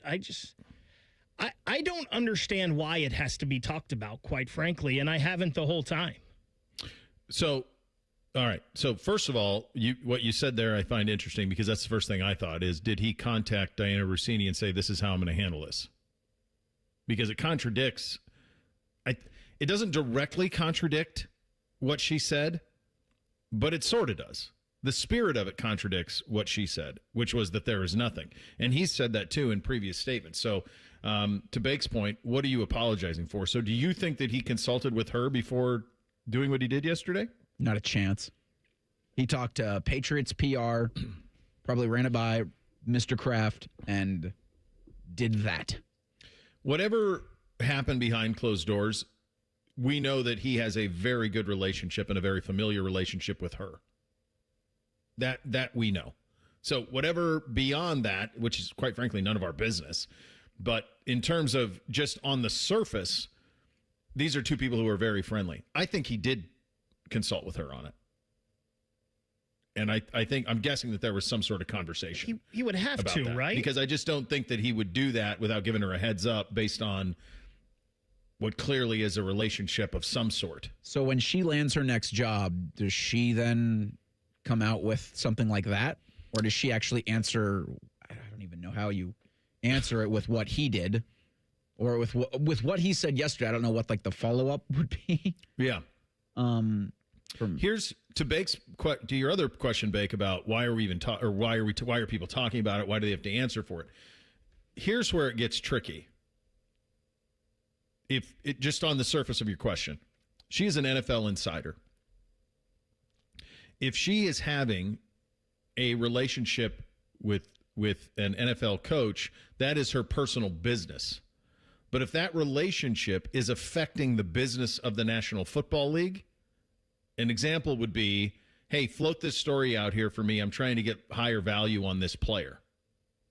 That's you where mean AJ Brown? That's where you run into, whoa, that's a little different. Now, is that any different than a coach, let's say Sean McVay, having a relationship with Jay Glazer and saying, hey, put it out there that we like this guy more than this? If it's an affair, does that change it? That's where this gets into a gray area. That's what I was going to say. What's the difference? So Vrabel says, hey, yeah, go ahead. They're having a little pillow talk, and he says, hey, go ahead and put this out here about this trade. Hopefully we can drum up the value. What's the difference between that or he texts Adam Schefter and says, hey, Adam, do this for me? Yeah, on the surface, probably not. Like, as long as it doesn't affect her reporting as far as she wouldn't be as tough or critical on the Patriots as she normally would. She's not even really that, though. She's not a columnist. She's an insider. Yeah, so I don't... Her whole business is predicated on being... and she got to the point where she was probably on that level with, like, Schefter and Rappaport. When she broke news, it was big. So, like, she's not even really... That's the part it's a very awkward talk. It's very awkward. And to me, I thought it was pretty awkward yesterday what Mike tried to do. And I don't know that he owes anybody an explanation on it other than his family. He probably has to explain it to them, and she's got to explain it to hers. And from her perspective, the difference between him and her, too, is if you have a standard of practice in your job as someone who covers the National Football League, and if your bosses are saying, hey, that's fine, just prove that this is what this was, and you can't, then that's where it gets a little tricky from her perspective. From the people he's got to answer to if this is, what it appears to be, if it is that, then that's family talk. To me, that's not NFL talk. That's not talking to your ownership. I suppose ownership in terms of like a clause of like, there's behavior clauses in all of these guys' contracts. So maybe that's why he owes some conversation to Bob Kraft about it. But for the most part, this is a conversation with his family would kind of be my read on it. And so I'm not sure what that accomplished yesterday in terms of that. I was just going to say for Vrabel speaking with the media, anytime somebody asks him about it in the future, he can defer to whatever that was yesterday. Yeah. I've already spoke on it. And it's not going to take, one media member would be like, no, you didn't. Not really. And he just be like, no, we've addressed it. We're moving on. I did like that he apologized for how long it took him to address it more than maybe the incident itself. Reese, earlier you talked about whatever her next job is. I don't know if you guys saw this, but the Lingerie Fighting League offered her a ringside interviewer position so she could interview the ladies after they were done in their cage fight. There's no chance she gets picked up by a big outlet for a while. She'll have to do her own thing. Like, she might have to sit out this football season from a outlet standpoint, which is crazy to me.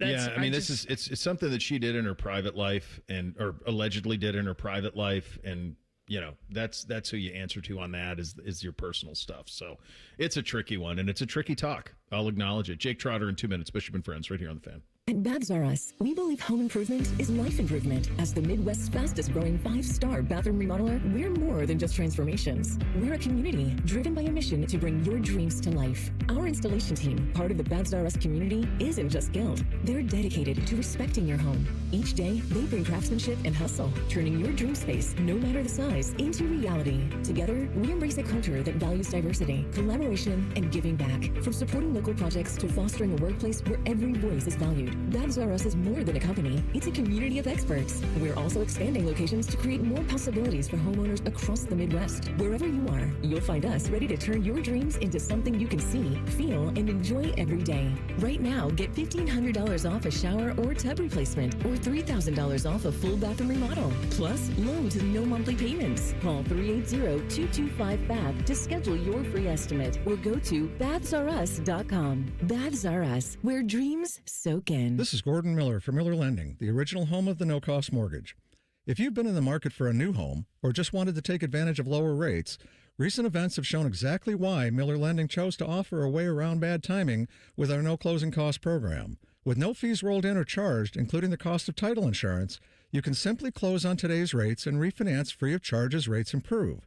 Over the past several months, we spoke to numerous borrowers who had heard rates were coming down and chose to wait.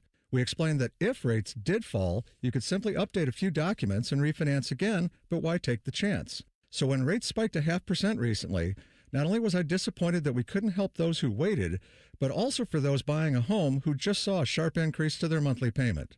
So while we can't control the market, we can offer an alternative. Eliminate timing and say goodbye to closing costs forever. 877-9-NO-COST, or simply apply online at nocostmortgage.com. Miller Lending is an equal housing lender and MLS number 250-2146. Bishop and Friends is sponsored by Diamond Seller, your true jeweler for almost 80 years. The Fan, Ohio's sports destination.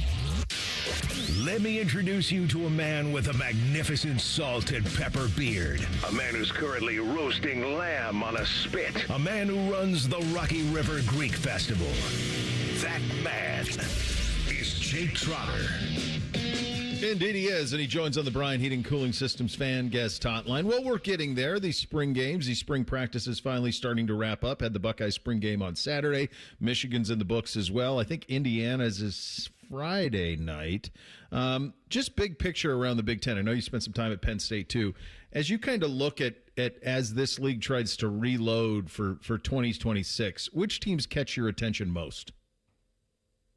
In terms of who's going to win the league?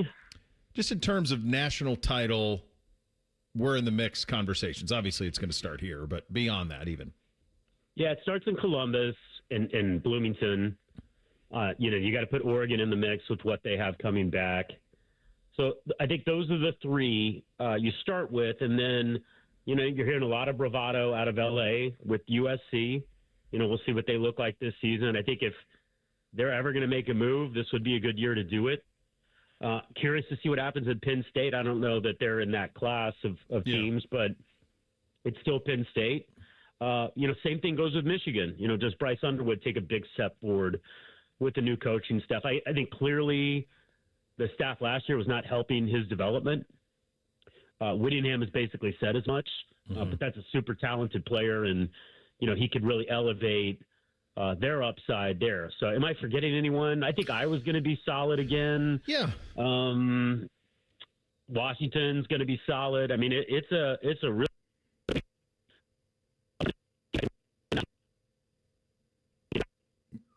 It seems like we're losing Jake a little bit there. Yeah, maybe disconnect to see if we can get him back.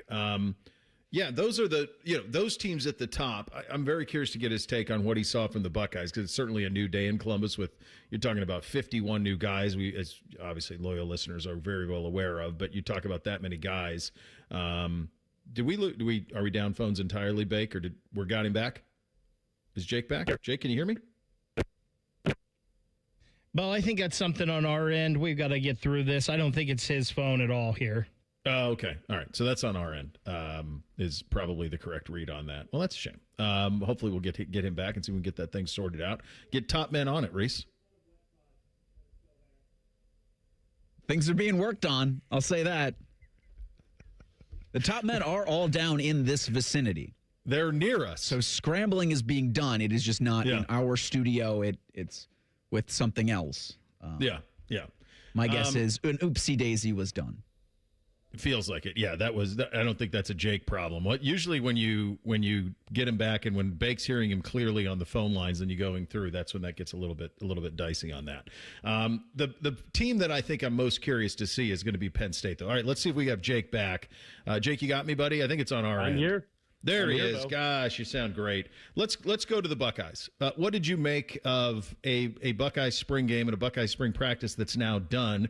Not just what you saw Saturday, but in terms of what you've heard coming out of Columbus over the last month in terms of what this team can be. Where are your concerns, if there are any?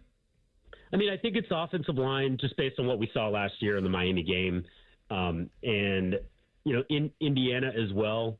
In that Big Ten championship, they just didn't win the line of scrimmage in those two games, and they lost those two games. And if you're going to win a national championship, you've got to be dominant up front. And we saw the year before, the year that Ohio State won the national championship, the offensive line got absolutely stoned by Michigan. Mm-hmm. And, if you talk to Ryan Day, he'll tell you,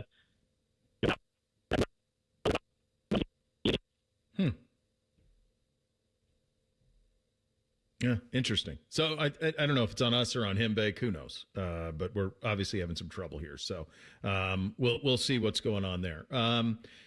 We talked about this earlier in the week in regard to the Buckeyes, because when you think about, I think we had this in Real Truth. I think yesterday we had it in Real Truth. Like, will Ohio State start the season number one in the country? Yeah, I think it's very likely that they will start the year number one in the country. They got a Heisman Trophy quarterback back. They got the best player in college football back in Jeremiah Smith. And then beyond that, who else could you make an argument that deserves to be there? That's where it gets tricky. Is it Oregon? And they could start number one. That would make some sense to me, but at the same time, that team's never reached the mountaintop. Out of the South, it's probably Georgia as kind of the most complete roster. But those are the teams. And so it might just be that in a year of great transition, Ohio State has the most known quantities back, Reese. That's absolutely it. Because I think in the SEC, with Levitt at LSU, a lot of people high on that team, but I don't know what it's going to look like. Yeah. All right. We're trying one more time with Jake. Third time's a charm. Yeah, we hope. Bo, I was saying real quick, the offensive line did not play well at the end of the 2024 season. Yeah. But during that break, they came back, and they were absolutely fantastic. And we think about Jeremiah Smith and Will Howard and the defense, but that offensive line was a big reason why they won the national championship. And so 2 years later, I'm really looking at that offensive line coming off the way that they just didn't play very well. And whether they can get to that level, they're going to need to get back to a national championship level. We were talking about this yesterday. I think that Ohio State's going to start the year number one in the country. And, the other ones that I would consider would be Oregon, would be Georgia, maybe Texas, just because of the bright, shiny thing that is Arch. But they started last year, and that didn't land well. So I think maybe people will learn their lesson a little bit. And I don't know it's necessarily that people think that this is some sort of Ohio State super team, but rather that everybody's in massive transition. Like, who could you make a case that's better off than them? I mean, I suppose Oregon, but they've never reached the mountaintop, so there could be a little hesitation there. But those are who else would be there if not the Buckeyes? Yeah, I haven't thought about preseason top 25. I think that it could be Texas again, whether they warrant it or not. Growing up in Oklahoma, it seemed like Texas was always overrated in the preseason, especially during the Mac Brown days, and they could never live up to that billing. But they've got super talented players. I think the quarterback is for real, even though when we saw him in Columbus, he was anything but. Cam Coleman's going to make a huge difference for them at wide receiver. I think he's probably the best wideout in the country after number 4 in Scarlet and Gray. The other thing for Ohio State, Bo, it's very different from last year, where they beat Texas in the opener, and it was like, wake me up when we get to the postseason. Yep. It's not going to be that way this year because they've got Texas on the road. They've got Iowa on the road. They've got Oregon at home in November. They've got USC on the road. They've got Indiana on the road. I mean, it is about as tough a schedule as I can ever remember Ohio State playing.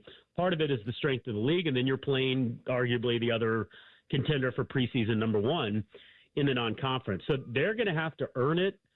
And we may look at this team. I think some people may look at Ohio State. Oh, they're 9-3. Like, what happened?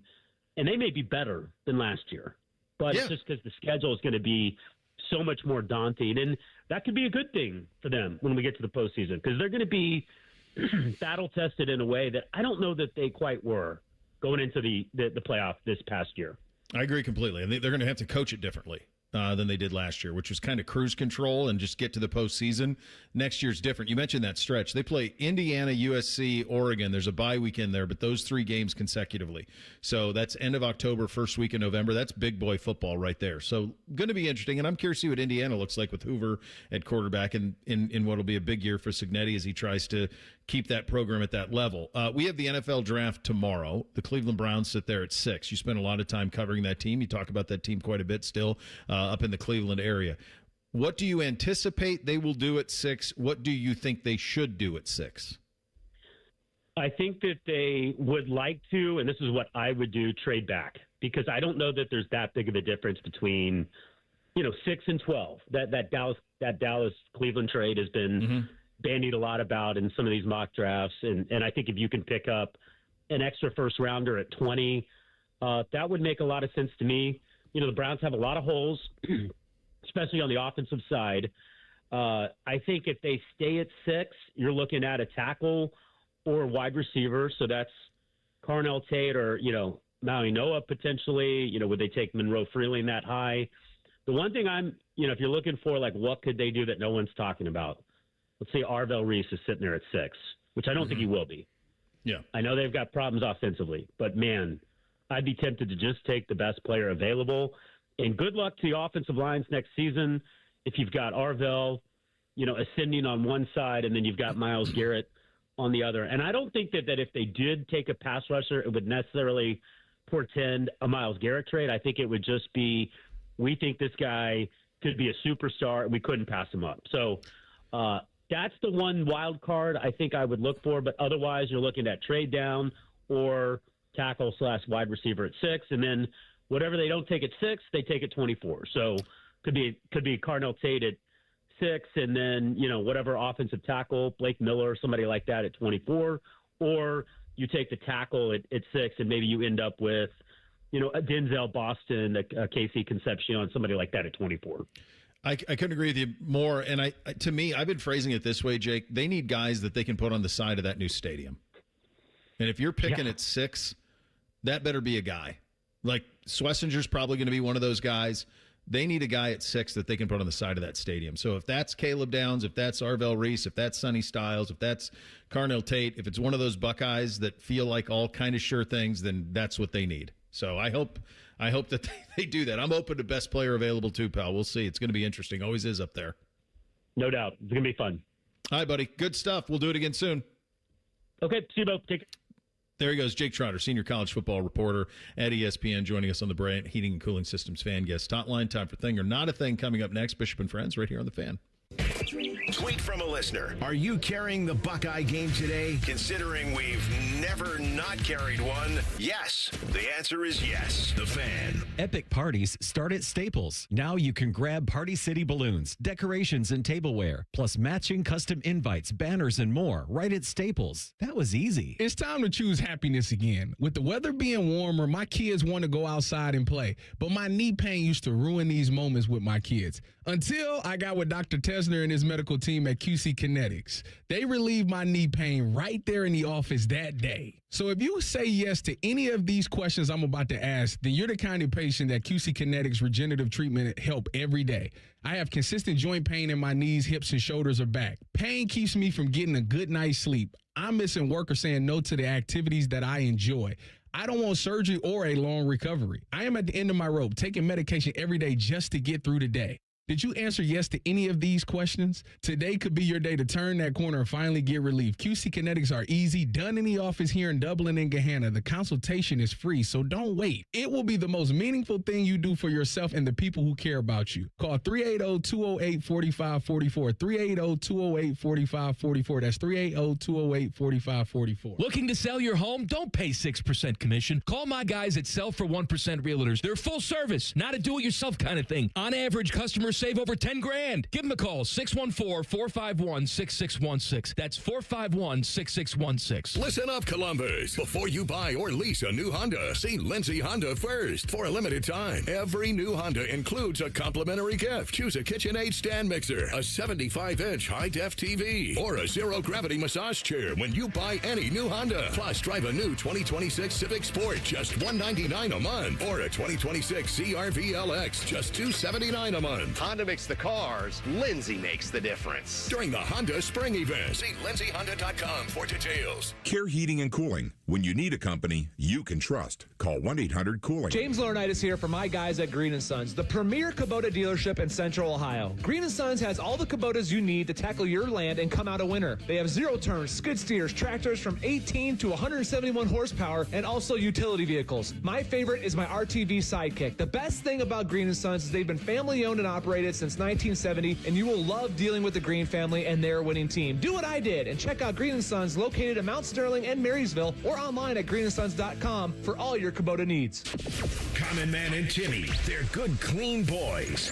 If you enjoy a radio show hosted by immature men with slightly above average sports knowledge, they've got you covered. Weekdays from 3 to 6. The Fan, Ohio sports destination. Spring cleaning isn't just for your house, it's for your life. If your job is getting old, it's time to clear the clutter and spring into IT. Go to My Computer Career. My Computer Career helped me get the skills and certifications I needed to start a new life as an IT professional in months, not years.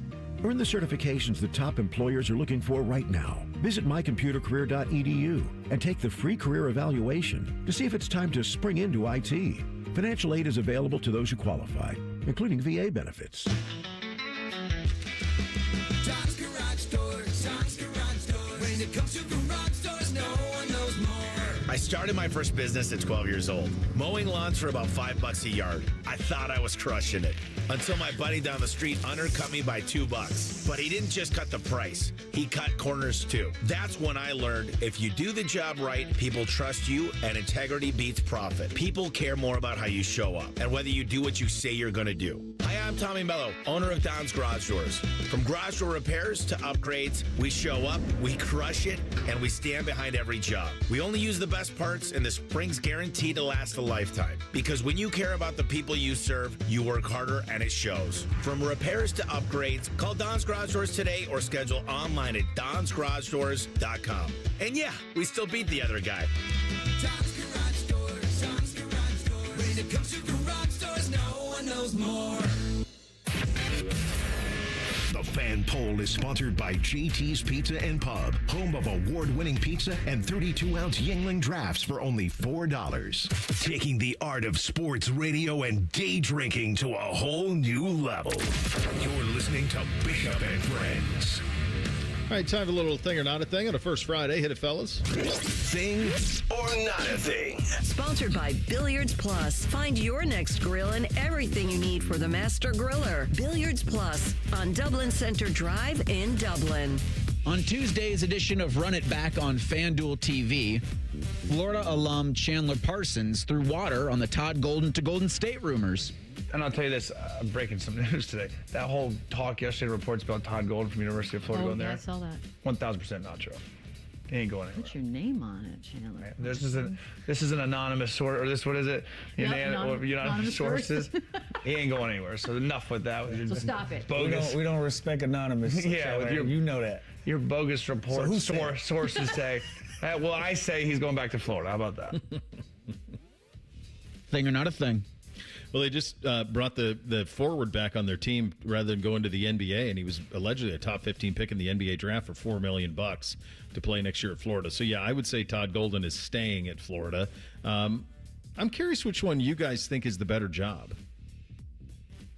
The head coach of the Florida basketball team or the head coach of the Golden State Warriors? Forget, obviously you'd much rather live in San Francisco and all that comes with that, but just in terms of, throw that aside and just which is the better job? If the pay is the same and all of it, which is the better job? I think I'd rather do the NBA just because you have a better idea of what your roster is going to be year in and year out.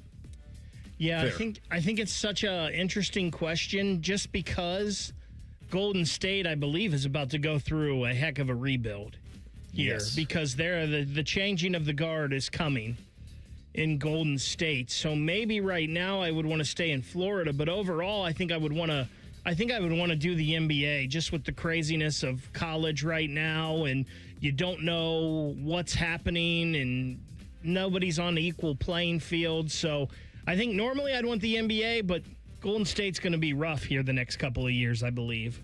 I think if you're just about winning, it's probably Florida because you control your own roster.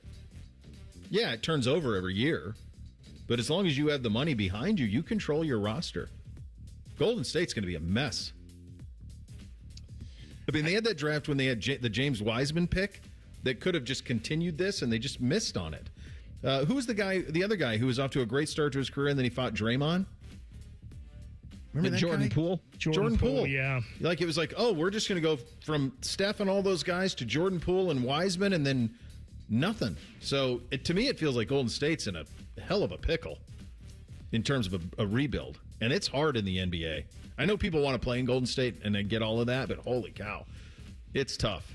I don't believe this is too much of a thing because one, I didn't even know this show on FanDuel Sports Network existed, and pretty soon it's not going to exist. And I don't know how tuned in Chandler Parsons is to what's going on in Florida and whatnot. So I don't know, and it's a different argument, right? If Steve Kerr does retire and Golden State comes and throws some massive amount of money at Golden, everything could change. So This is not much of a thing.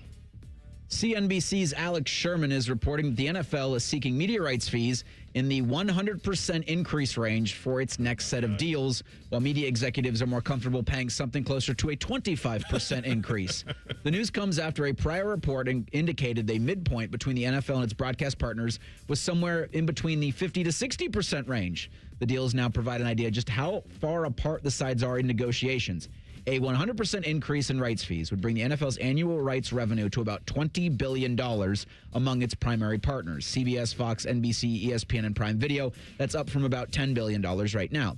CBS, the only network reportedly in active negotiations with the NFL over change of ownership, that clause was triggered by Skydance's purchase of Paramount, would see its annual rights fees double from $2.1 billion to $4.2 billion after it agreed to meet the NFL's target price. Thing or not a thing? Lots of layers. Here's what I think is going to be really interesting, and my hunch is that, so I'm going to say this is not a thing because it's not going to affect you much yet. And here's why I don't think it'll affect you much yet. I don't think the NFL is ready to go off of over-the-air yet. There will come a time when they will be, and they're dabbling in it, right? Prime Video, Netflix for Christmas Day games. Prime Video's got a game every week. They're dabbling in it.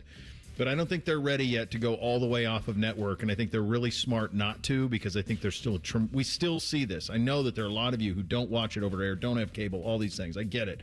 But there's still a lot of people who do, and when they're on over the air, you get more eyes. You just do. So I don't think this will affect you yet, but this might be the last round of these where it doesn't. I think more importantly, Bo, over the air is not ready to let go of the NFL, and I don't think they ever can. I think they're more desperate than ever to keep the NFL. Like, what would happen? I remember Bo, still when NBC lost the NFL and Fox jumped in there, and it was cool watching the Jerry CBS Jones. Lost it first. Or CBS, Fox stole correct. the NFC from CBS, and then CBS was without the NFL, and then they panicked, and then they stole the AFC from NBC. Correct, and I remember in the 90s. I remember watching that and getting a refresher on that in the Jerry Jones documentary, right, and how much Jerry Jones was a part of getting Fox involved in that, and just really getting these media rights deals to start going for the NFL. I don't think CBS can afford to lose the NFL again, so I don't think they're going to. It's going to be a massive jump for them, though. Can they afford to pay for it? It'll be interesting to see. Like, when you think about YouTube TV, Prime, and Netflix, that is Scrooge McDuck money. Now some of these are getting bought in. Like, this is CBS is part of Paramount and Skydance and all of that stuff. So these massive media conglomerates are happening. But it's a great question. Can you afford to be in business with the NFL, but can you afford not to be?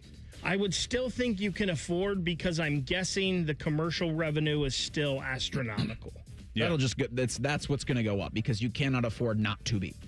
Yeah. Can't afford to be on terrestrial and not have the National Football League.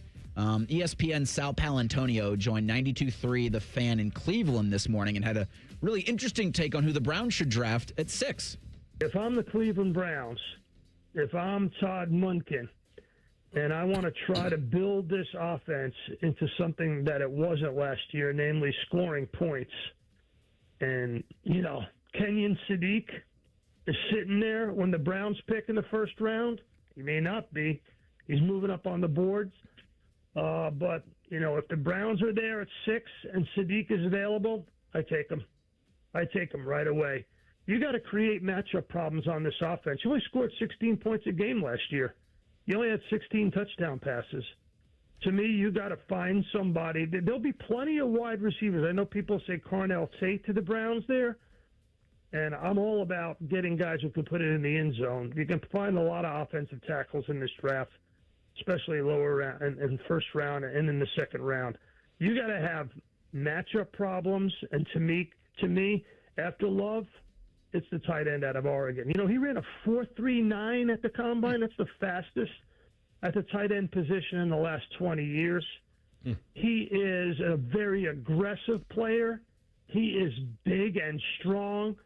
He will patrol the middle of the field, which will help the run game and help your quarterback, whoever's going to play quarterback for your football team. So I think this guy can do a lot of things for your offense. Just put him on the field, line him up anywhere. Thing or not a thing. So on the surface, okay, fine, I'm in. Like, I don't care. Just give me weapons that give people headaches to defend. What I don't know is how would Todd Monkin creatively deploy Sadiq and Fannin? Because what essentially would happen is your two biggest weapons in the passing game would now be both tight ends. So can you and so like, do you play Sadiq in the slot? Is he basically a big slot? You know, what does that look like? How do you do it in formation? But I'm not opposed to this. If you believe Kenyon Sadiq is a stud, then go get him. I don't care. I don't care he's a tight end. So I've always enjoyed Sal Paolantonio, but I think this is a stupid thing. I think this is absolutely ridiculous. Harold Fannin was Sadiq had an okay year last year, but that was it for him, really, in his college career. Harold Fannin has had 2 years in college where his numbers were better than Sadiq. Sadiq also had, I believe it was a 10 or 11% drop rate in his career at Oregon, especially last year.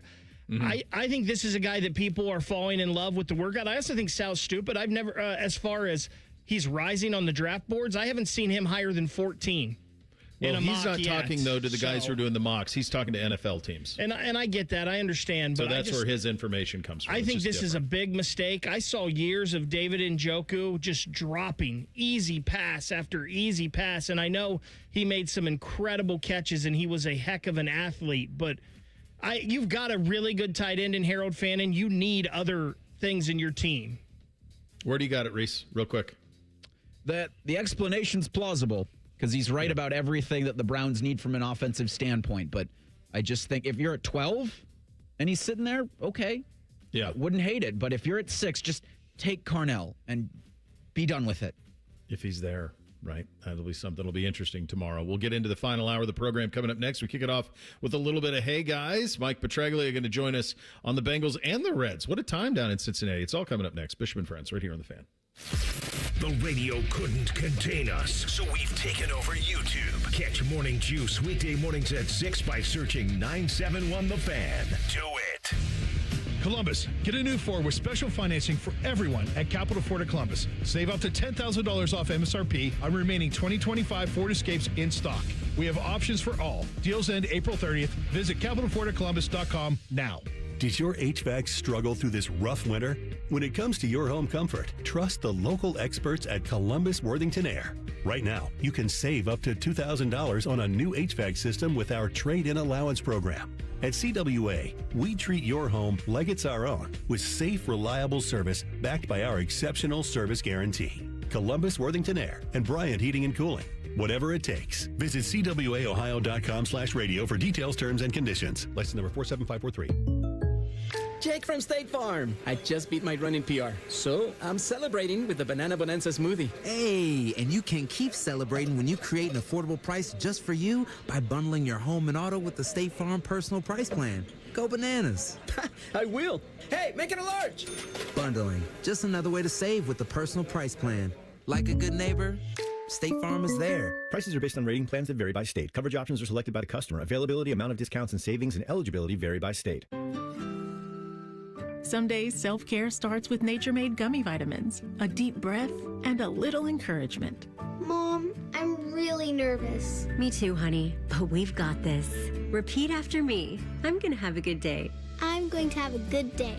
I choose joy no matter what comes my way. I bring joy wherever I go. Quality gummy vitamins from Nature Made, the #1 pharmacist-recommended vitamin and supplement brand. Based on a survey of pharmacists who recommend branded vitamins and supplements. Colin Man here for Weed Man. I talk to you about Weed Man every year. Why? Simple. #1, I use it. #2, it works. You want to get those lawn roots thick, baby, because when that happens, they resist weeds, disease, and insects, and they're using top-of-the-line stuff. We're talking golf course quality. Weed Man is locally owned and operated by Corbin and Audrey. They will take care of you. proudly serving Central Ohio and our Dayton friends. Call your local office, 614-733-3747, weedman.com. Spring is here, and there's no better place to make memories than the Columbus Zoo. See tigers up close, watch playful otters, and see the baby elephants in action. For a limited time, take advantage of our Zoo After 2 p.m. deal. Plan your adventure at columbuszoo.org. Hey, it's Austin Ward with a unique opportunity for you. The chance to drop 40 pounds by the 4th with Awaken 180. Fast results, sustainable results,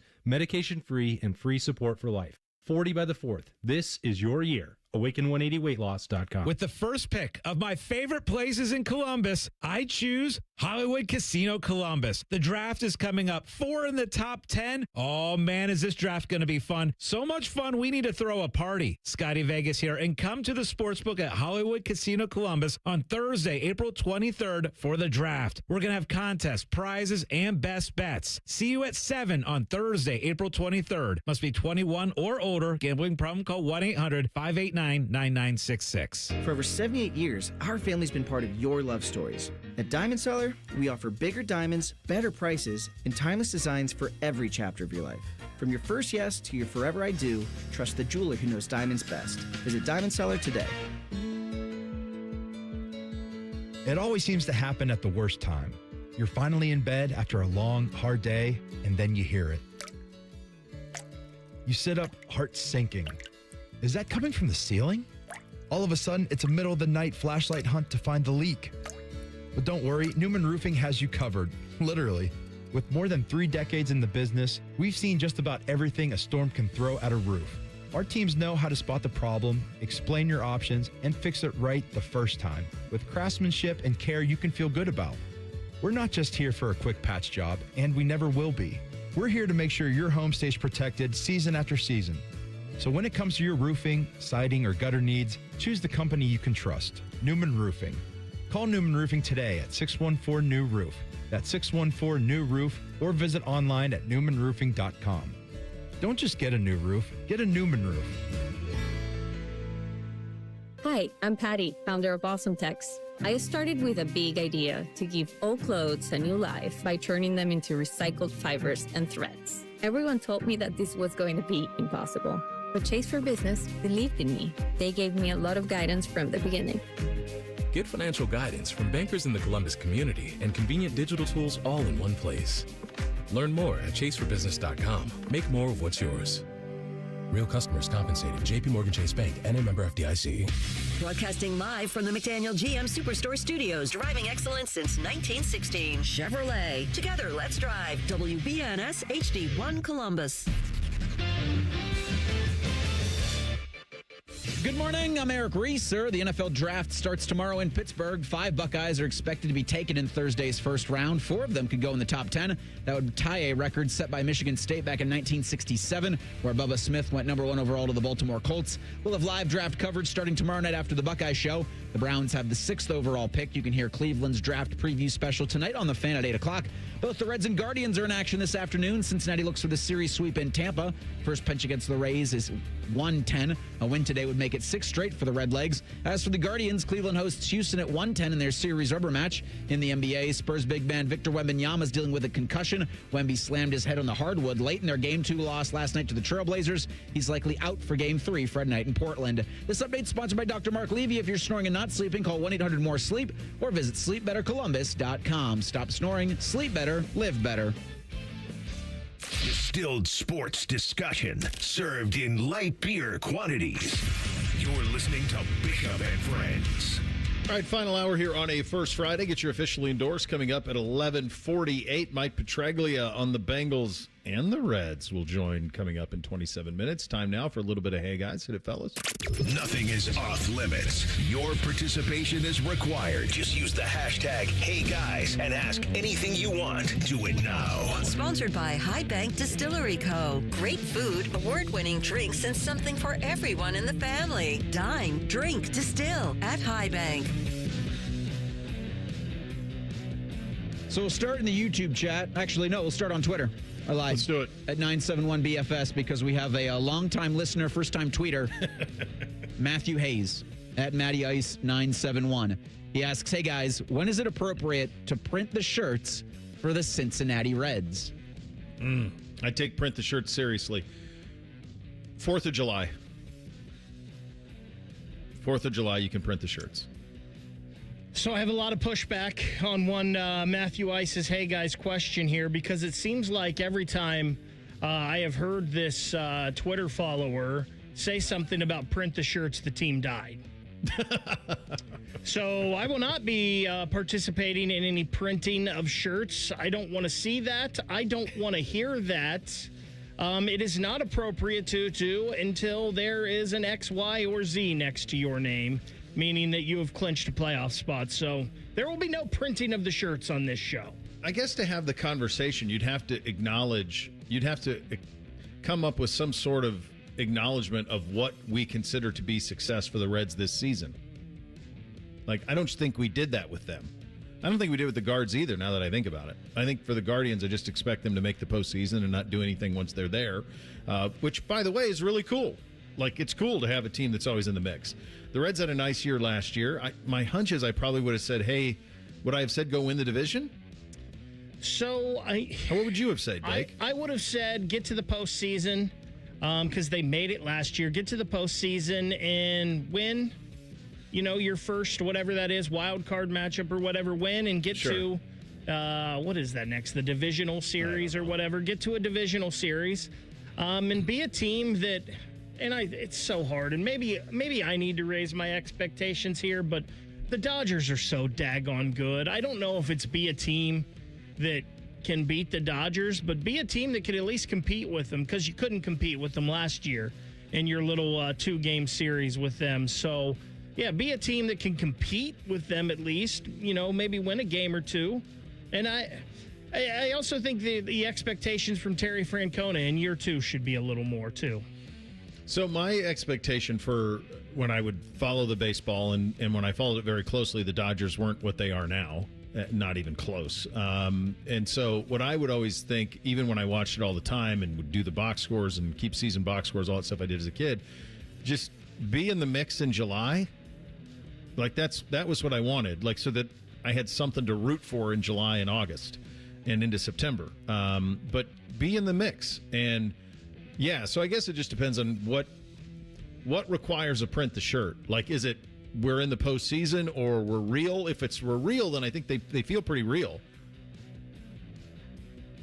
For the Reds, yeah, print them right now. Actually, print them after today's game in Tampa. If they break out the brooms on the Rays, print the shirts. There is no printing of the shirts yet, Reese. For the Guardians, don't ever print the shirts. Don't print the shirts until they do. I'm here stumping for an All-Ohio World Series. Sure, you can print the shirts after that. And you're trying to jinx my team. I'm not jinxing. I'm just trying to celebrate the second hottest team in baseball. Snagglepuss asks on Twitter, hey guys, with the amount of pollen built up in Columbus right now, is Afrin nasal spray the new dragon glass? A very good Game of Thrones reference by you. Very good job out of Snags. Boy, it's bad. The pollen's bad. I mean, this time of year it always is.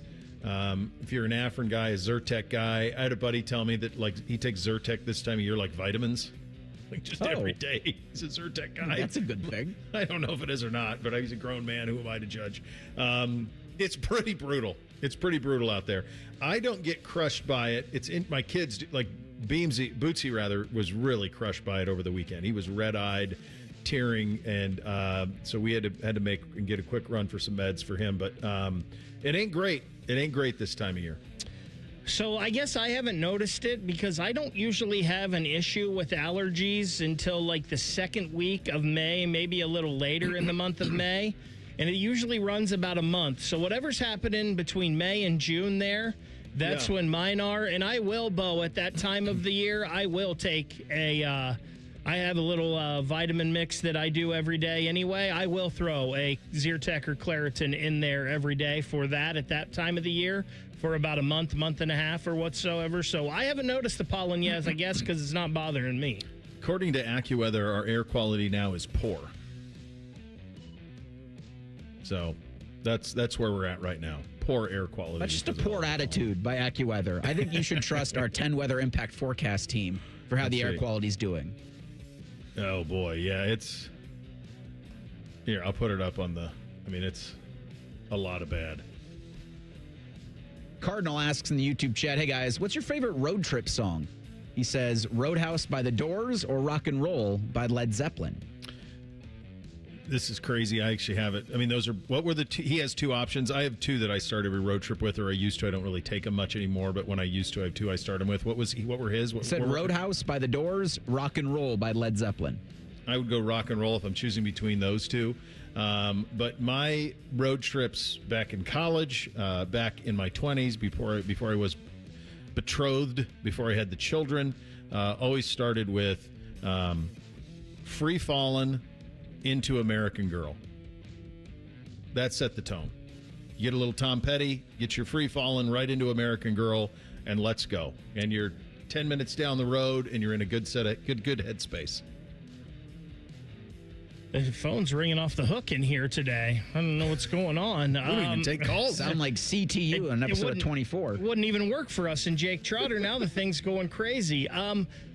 It's funny. I don't really have like a road trip song. You mentioned American Girl, Bo, and I could see that. Like, I could see that upbeat. It gets you going a little bit. I mean, I think one you got to think of is a little Sammy Hagar, and I Can't Drive 55. Might get you in trouble, maybe, with the cops a little bit, but it has you thinking about that need for speed. But yeah, I guess I've never really thought of that. And like, oh, man, this is my road trip song. I'm on a drive. I got to put this on. Yeah, I mean, in the old days, that was you'd throw in a CD and like a mix, or even like one. Like, there was a Pearl Jam live album that I would just listen to straight through. There's a couple of Dave Matthews ones I'd listen to straight through. Tom Petty Wildflowers, I'd listen to that straight through. And just go. Reese, do you have one? It came to my mind first, and now it left. So I'm blanking. Oh, Whitesnake. Here I go again. I mean, that works. Yeah. That's a good one. I'd check It Out by the Beastie Boys is also another one. You got to be able to sing along with it with some joy. I mean, I'm always listening to the fans, so that's where I start my road trips. That's right. Yeah. That'll be able to do it. All right, we'll stick in the YouTube chat.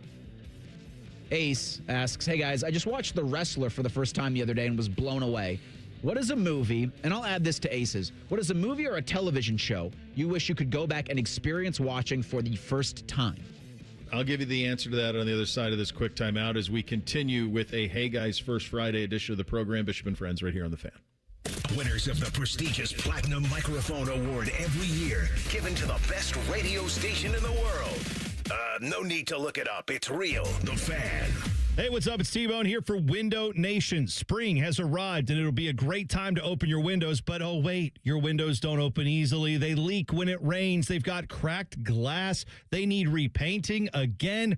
Ugh, getting top quality custom fit windows from Window Nation, that's easy and affordable. Right now, during the More You Buy, the More You Save sale, you could save up to 50% off all your windows. Plus, you could get them with 0 interest for 5 years. During uncertain times, one of the best investments you can make is in your home. Experts report that windows retain 80% of their value. With Window Nation, you'll get windows that easily slide open and closed. They are made with top quality seals so they won't leak when it's rainy or windy. And unlike other windows, they're maintenance free. They're so good, Window Nation stands behind them with a lifetime warranty. And they're rated A+ by the Better Business Bureau. Don't wait to put an end to your window problems. Save big with Window Nation's The More You Buy, The More You Save sale. Going on now. Sale ends soon, so visit windownation.com for your consultation.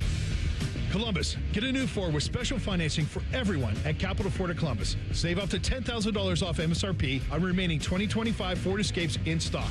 We have options for all. Deals end April 30th. Visit CapitalFordofColumbus.com now. Veterans and active duty service members. When your call to service ends, your mission doesn't have to. Go from GI to IT in just a few months at My Computer Career. Prepare for a high-demand career in cybersecurity, protecting people, systems, and institutions from real cyber threats. Cyber warriors are needed now. Will you answer the call? Go to mycomputercareer.edu/CWP to learn more. That's mycomputercareer.edu/CWP. VA, an elite CompTIA certification partner. VA education benefits are available to those who qualify. Didn't meet your goals in January? At Low T Center, we extended our free testosterone test. Low T Center also works with most insurance plans and continues to be the most trusted name in the TRT industry. Book your appointment today at lowtcenter.com. That's lowtcenter.com. Looking to sell your home? Don't pay 6% commission. Call my guys at Sell for 1% Realtors. They're full service, not a do-it-yourself kind of thing. On average, customers save over $10,000. Give them a call, 614-451-6616. That's 451-6616. Before the lights go down, before the first chord hits, start your night the right way with Jameson Irish Whiskey at the ultimate pre-concert party. Join us at the O-On Lane for ice-cold drinks, great vibes, and the smooth taste of Jameson flowing all night long. Grab your crew, raise a glass, and get concert ready with Jameson specials, music, and the kind of energy that only happens before the show. Jameson at the O-On Lane, where the night really begins. Drink responsibly. Taste responsibly. Jameson Irish Whiskey, product of Ireland. 40% alcohol by volume, 80 proof. Copyright 2025. Imported by John Jameson Import Company, New York, New York. We at The Fan have created a show where you can be a homer, a hater, or whatever you want to be. Sunday mornings at 8. It's the Fan Call-In Show, presented by the Sportsbook at Hollywood Casino Columbus. Must be 21. Gambling problem? Call 1-800-589-9966. Hey, it's Austin Ward. Listen to The Beat with Austin and Byrne, now powered by the Waterworks and Header Heating, Cooling, and Plumbing. Get the latest Buckeye news, insights, and unbeatable analysis every day. Don't miss a moment. Stream The Beat with Austin and Byrne, sponsored by the Waterworks and Header Heating, Cooling, and Plumbing. Who's Vice President J.D. Vance's pick for Ohio Treasurer? America First conservative Jay Edwards. As the first state lawmaker to endorse Donald Trump for president, Jay Edwards has been on the front lines, standing up to the rhinos and leftists since day one. Now, we need a MAGA fighter who protects our Ohio tax dollars as our treasurer. And that's what Jay Edwards has always done. He sponsored the largest tax cut in Ohio history, saving families over $3.1 billion. Jay Edwards has never been afraid to do what's right and fight for our values. That's why he's a 100% pro-life and 100% pro-gun conservative, earning the highest possible rating from Ohio gun owners. He's the proven America First leader we need to clean up fraud and keep our money safe. Endorsed by J.D. Vance. Jay Edwards for Ohio Treasurer. Paid for by Friends of Jay Edwards. Fan weather. From the Logan AC and Heat Services Weather Center. We will see mostly cloudy skies turn more sunny throughout the day today, with highs topping out in the mid to upper 70s, but we'll also see a chance of showers and thunderstorms the second half of the day. As we go into tonight, partly cloudy overnight with lows in the mid 50s, and then for Thursday, a beautiful day ahead with plenty of sunshine and highs in the low 80s. For The Fan, I'm meteorologist Meredith Garfalo with the 10 Weather Impact Forecast. 1, 2, 3. Here at The Fan is always football o'clock. Proud to be your home of the Buckeyes, Browns, and all the NFL games you can handle. The Fan. Bo knows many people. He talks to the interesting ones on this show. This is Bishop and Friends. All right, Reese, what was the exact verbiage on the question from, I believe, Ace? So, yeah, Ace on the YouTube chat asked, hey, guys, I just watched The Wrestler for the first time the other day and was blown away. What is a movie you wish you could go back and experience watching for the first time? And then I added, or television show. So the easy one that came to mind is Game of Thrones. That's the most fun I've ever had watching anything, and the most on the edge of my seat I was. They completely botched the end of it. Well documented. But up until that point, there wasn't anything I've ever seen in any medium that had me more on the edge of my seat than that. It was all in play every single episode. And so and the quality was just astounding. So that and the scope was nuts. So from a television show, that's almost a cheat code. And also, by the way, it tells you like how badly they botched the end of it that nobody talks about that series anymore. Like, people rewatch Sopranos, they rewatch some of these other ones, Breaking Bad, Mad Men, whatever. You never hear about anybody rewatching Game of Thrones just because of how bad it ended. But in the moment, it was unbelievable. The most incredible movie-going experience of my life was Pulp Fiction. I was in high school. My Uncle Warren took me and my brother to it. My brother might have been a little bit too young, but up until that point, I'd never seen anything like that in real time. I'd never seen anything like it. Like seeing Pulp Fiction in the theater. I'd never seen anything like it. Haven't had a theater experience, honestly, like it since. Truly. So I would probably go with that one. How about you guys?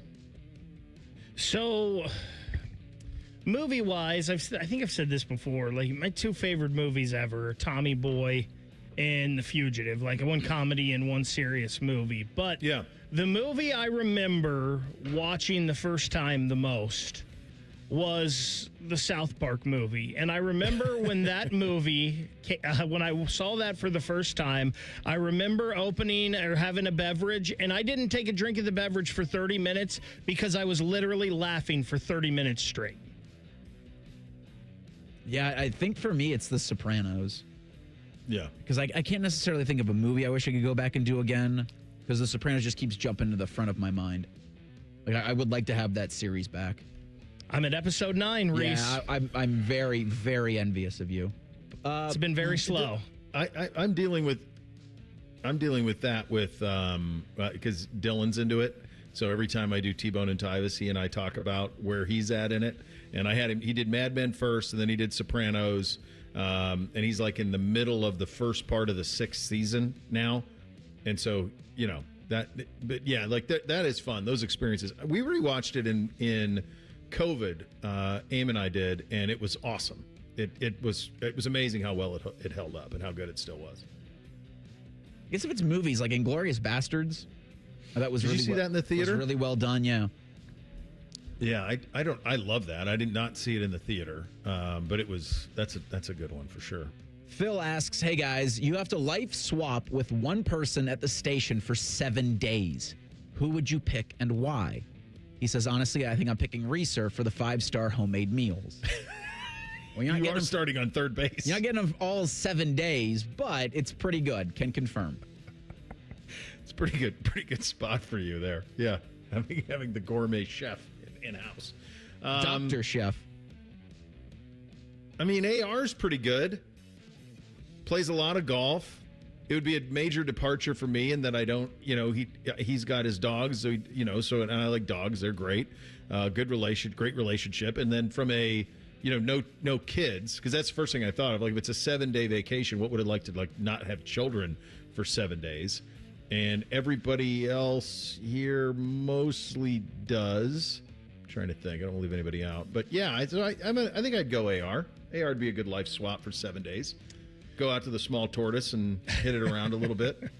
So I'm not going to lie. I feel like my life would be pretty good. You mentioned no kids. No, I mean, just come and go, do what I want whenever. Seems like that's pretty nice. Answer to nobody. I mean, I'm just saying, like, that's pretty decent. So if I could guarantee it was on one of his heaters, I think I'd go Scotty Vegas, and I think I'd cash in on that week of heaters. But I'm guessing kind of the same thing. I bet Matty Ice has a pretty good life. He kind of comes and goes as he wants, loving the baseball. I bet Matty's life is pretty good. So I think I might go that way. Although we're not printing any shirts that week, that's for sure. Not yet. I've often thought about if I had a wish, I'd like to be really tall for a day just to see how it goes. But if I could be really tall and have the voice of God, I think Paul Keels for 7 days would be a trip. I bet that's pretty good. I didn't consider Big Daddy. I'd make so many phone calls and just talk with people. Yeah. Oh, I mean, Big Daddy. That voice, and big, good-looking dude. Yeah, that'd be pretty good, Reese, I bet. I bet it'd be interesting. I'm not saying this is what I'd want to do, but I bet for one day of it, I bet being Bob would be pretty wild. Well, I doubt any day is similar. No. Would you want to be one of the former Buckeyes just so you could go into the Woody Hayes Athletic Center and just run amok? I mean, I know Bob's fingerprint scanner works. I think Tyvis's retinal scanner works. Yeah, I mean, I guess I can't do that, but in the sense of just like walking in. But I'm not sure. I don't know what I would. I guess I'm old, so I just think about, like what would you have access to doing? Yeah, I mean, certainly being a former Buckeye opens a lot of doors. I think that's fair. We'll stick in the YouTube chat here. Shannon asks, "Hey guys, if you could see a musical artist of the past or one that is past his or her heyday, who would you choose to see?" Well, I think probably the low-hanging fruit is probably the Beatles, right? Probably most influential musicians. Like in their heyday, yeah. Yeah, like if you were like at the Beatles stadium concert at Shea Stadium or something like that, and especially if you had the perspective that we have now of, oh my God, they did all of these songs? These are all their songs? Because I think sometimes we forget how much of it that they did. You know who in his heyday put on a hell of a show, and this will surprise, I'm guessing. I don't know if he still does this anymore, but Garth Brooks used to put on a hell of a show, man. He used to put on a hell of a show, and I saw him a couple of times. Once with my mom, and my God, that was a circus act what he was able to do on. But Beatles seems like the easy kind of like. That's kind of the low-hanging fruit on that one. So I've been pretty lucky that I've gotten to see a lot of like the bands of my youth that I would have wanted to go see. I've seen Pearl Jam, I've seen Stone Temple Pilots, I've seen 3 Days Grace, The Offspring. A lot of those bands like I grew up listening to. I saw Aerosmith, which was amazing. Probably the best concert that I've ever been to. There is one band of my youth, though, that I never got to see, and you couldn't see them now, and that's the Beastie Boys. The Beastie Boys in their original form in concert is one that, unfortunately, I missed, and I would like to go back and experience. The Beastie Boys never really took for me. I loved them. Yeah, a lot of people did. Reese, what do you got? Queen did Wembley in 1986. That was just, yeah. And I've seen like the full concert. They have the video available on YouTube, and that's a scene. But did they know in '86 that Freddie was ill when that happened? I don't know if did people have that information at that time, but it was very soon after if it wasn't already known. Yeah, I did. I just wonder, like, if the people who were at that concert were aware that that was among the last goes around for that one. There's been some great ones. I mean, I've seen some incredible stuff. There's a lot of. It's one of those things where like if it's hard to have a bad time at a concert, for the most part, And I don't feel that way. Like we went to Kevin Hart. I don't feel that way about comedians. I went to Kevin Hart it was up in Cleveland at one of those big theaters that they have up there, and we were quite a ways away, and I didn't get much out of it at all. And he was funny. Like, it's not that he wasn't funny, but I didn't get much out of it. He was so far away. I felt so disconnected from it. That whereas like with music, like it almost kind of doesn't matter where you are. It all still lands. I got one more in the YouTube chat from the other ace. He says, hey guys, Baker insulted me and my mother last week. To end one of the shows, he asked who was actually watching Rock the Block. The answer is me and my mom. We love the show and have watched all of the seasons. Sorry about that, Ace. It was not intentional at all. Dare you? What the hell is that? You were collateral damage. I apologize. I don't remember that happening. I don't either. Out? What is Rock the Block? It was a three things. It's some show on like HGTV or something that's hosted by Ty Pennington where they match up celebrities with home renovators all on like the same street, and they renovate houses and you choose who did it, and it's like this year is like Drew Lachey, Brooke Hogan, Vernon Davis. It's all like I'm like, what? Ace, I'm sorry. I apologize. It was not directed at you. I swear. That stuff is all just perfect though for networks, because you can just rerun them forever. My wife and kids will watch Shark Tank always. Always. I'll come home. What's going on? Shark Tank's on. I'm like, we already know what happened. This was from 10 years ago. You're watching the pitch again? We're doing this again? They do the same thing with, oh my God, the House Hunters. House Hunters International. And it's like two folks looking for a duplex in Bermuda from 1988. And they only have $300 to spend, Bo. Our budget is $79,000. We need a duplex in Bermuda with the view of the ocean. Good luck. We're going to move to Hawaii. We got $100,000 in our pocket. What can we get? What are we talking about? And then you hear about they're like, oh, I really would like to be closer to the beach. I bet you would. Add some zeros. It's pretty simple.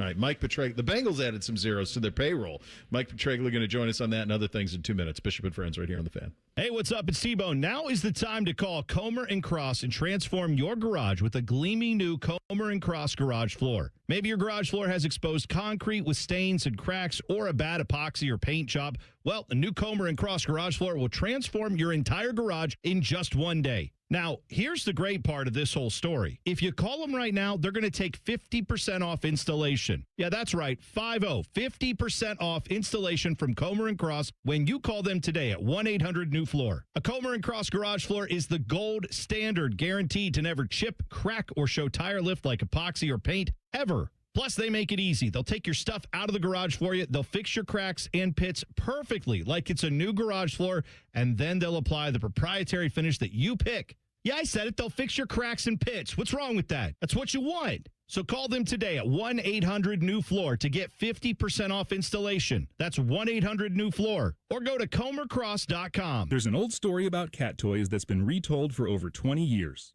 because it perfectly explains who we are. This is Dennis Sullivan, president of Care Heating and Cooling. Years ago, a couple who shared their house with 3 cats had another company out to look at their furnace. After working on it, the technician said it was dangerous and had to be replaced. The couple called Care for a second opinion, and my dad Mike went out to help them. When he inspected the furnace, the cause of the problem became obvious. A cat toy had been stuffed into the heat exchanger. With the toy removed, the furnace ran perfectly. Now, how did the toy get there? You can decide for yourself, but here's what mattered then and still matters now. The first company paid commissions to their service techs to sell new furnaces. At Care, we pay our technicians to fix furnaces, not sell you a new one. And if a new furnace is needed, our team of replacement specialists will advise you on all options available and help you make your best choice. Care Heating and Cooling. Call 1-800-COOLING when you need a company you can trust. Bishop and Friends is sponsored by Diamond Seller, your true jeweler for almost 80 years. The Fan, Ohio's sports destination. What's the weather outside? Who cares? Baker's in shorts. This is Bishop and Friends. Well, we certainly thought that the Cincinnati Bengals would be going defense at number 10. I guess in a way they did when we talk Bengals. We sure like to do so with our good buddy Mike Petraglia, covers the Bengals and the Reds at CLNSCincy.com and the host of the Jungle Roar podcast. Mike, when did you start to get some sort of inkling that they could go in this type of direction versus just staying at 10 and taking a player? If I'm being really honest, Bo, I didn't have an inkling that they would be doing this at all. And that is because the Bengals never trade away a first-round draft pick. As a matter of fact, they have never traded away a top 10 pick in their history. And that's why I'm saying, if I'm being truly honest, I didn't think they would pull this off. But here's what happened. The front office, as every NFL team does a series of mock drafts, maybe, I'm just going to throw out a number, 20 to 30 mock drafts, okay? Mm-hmm. And they scour over the elite talent that's available, certainly in the first round, but they mock out the entire draft as well. But in the first round, they thought to themselves, there's no one at number 10 who would be comparable to the talent, the elite talent that Dexter Lawrence is with the New York Giants.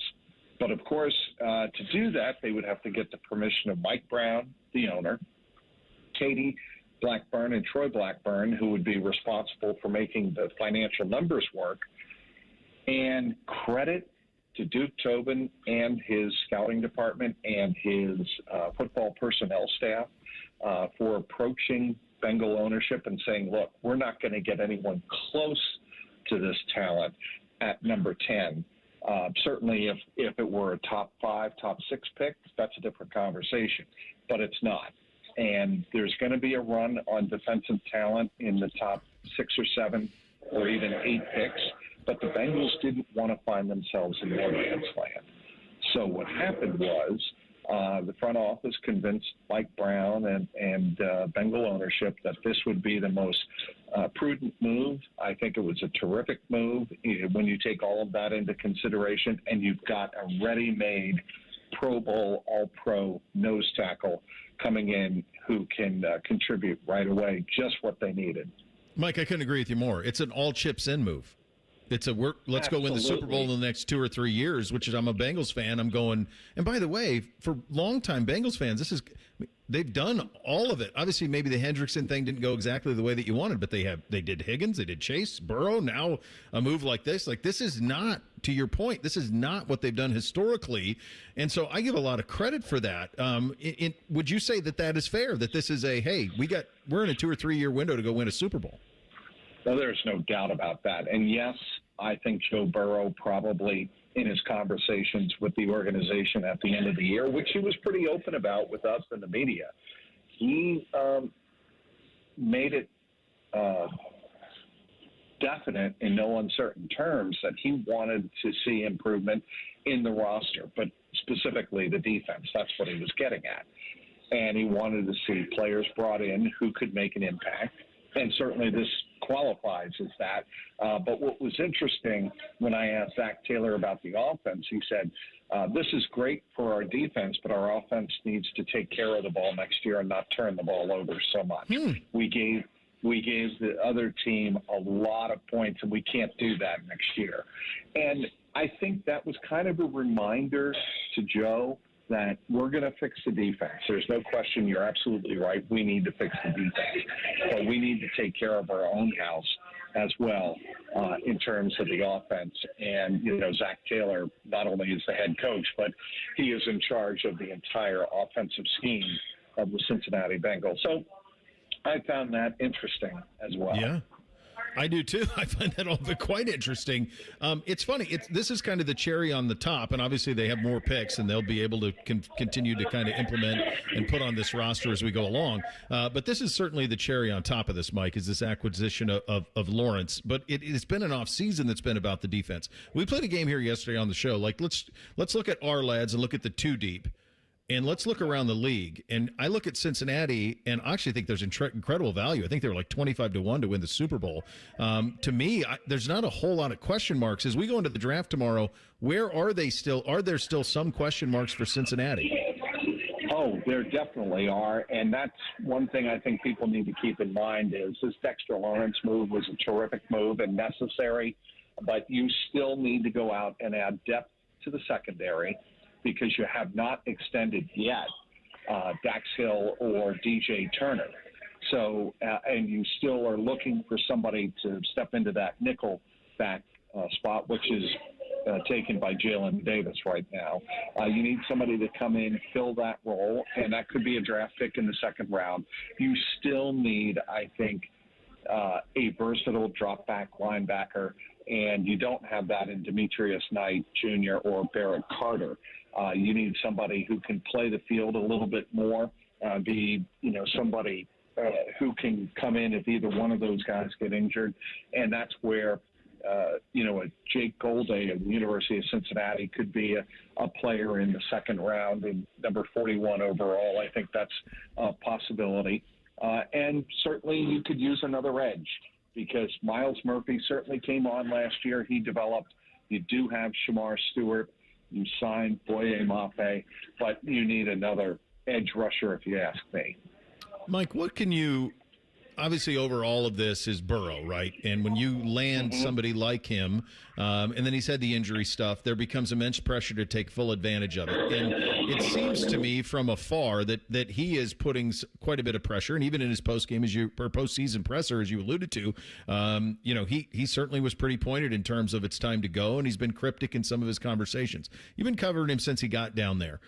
What do you make of, and this is a tough one because I'm asking you to get into his headspace, where do you think he is mentally right now in his career and the way that he views the team he's on and just kind of this juncture of his career?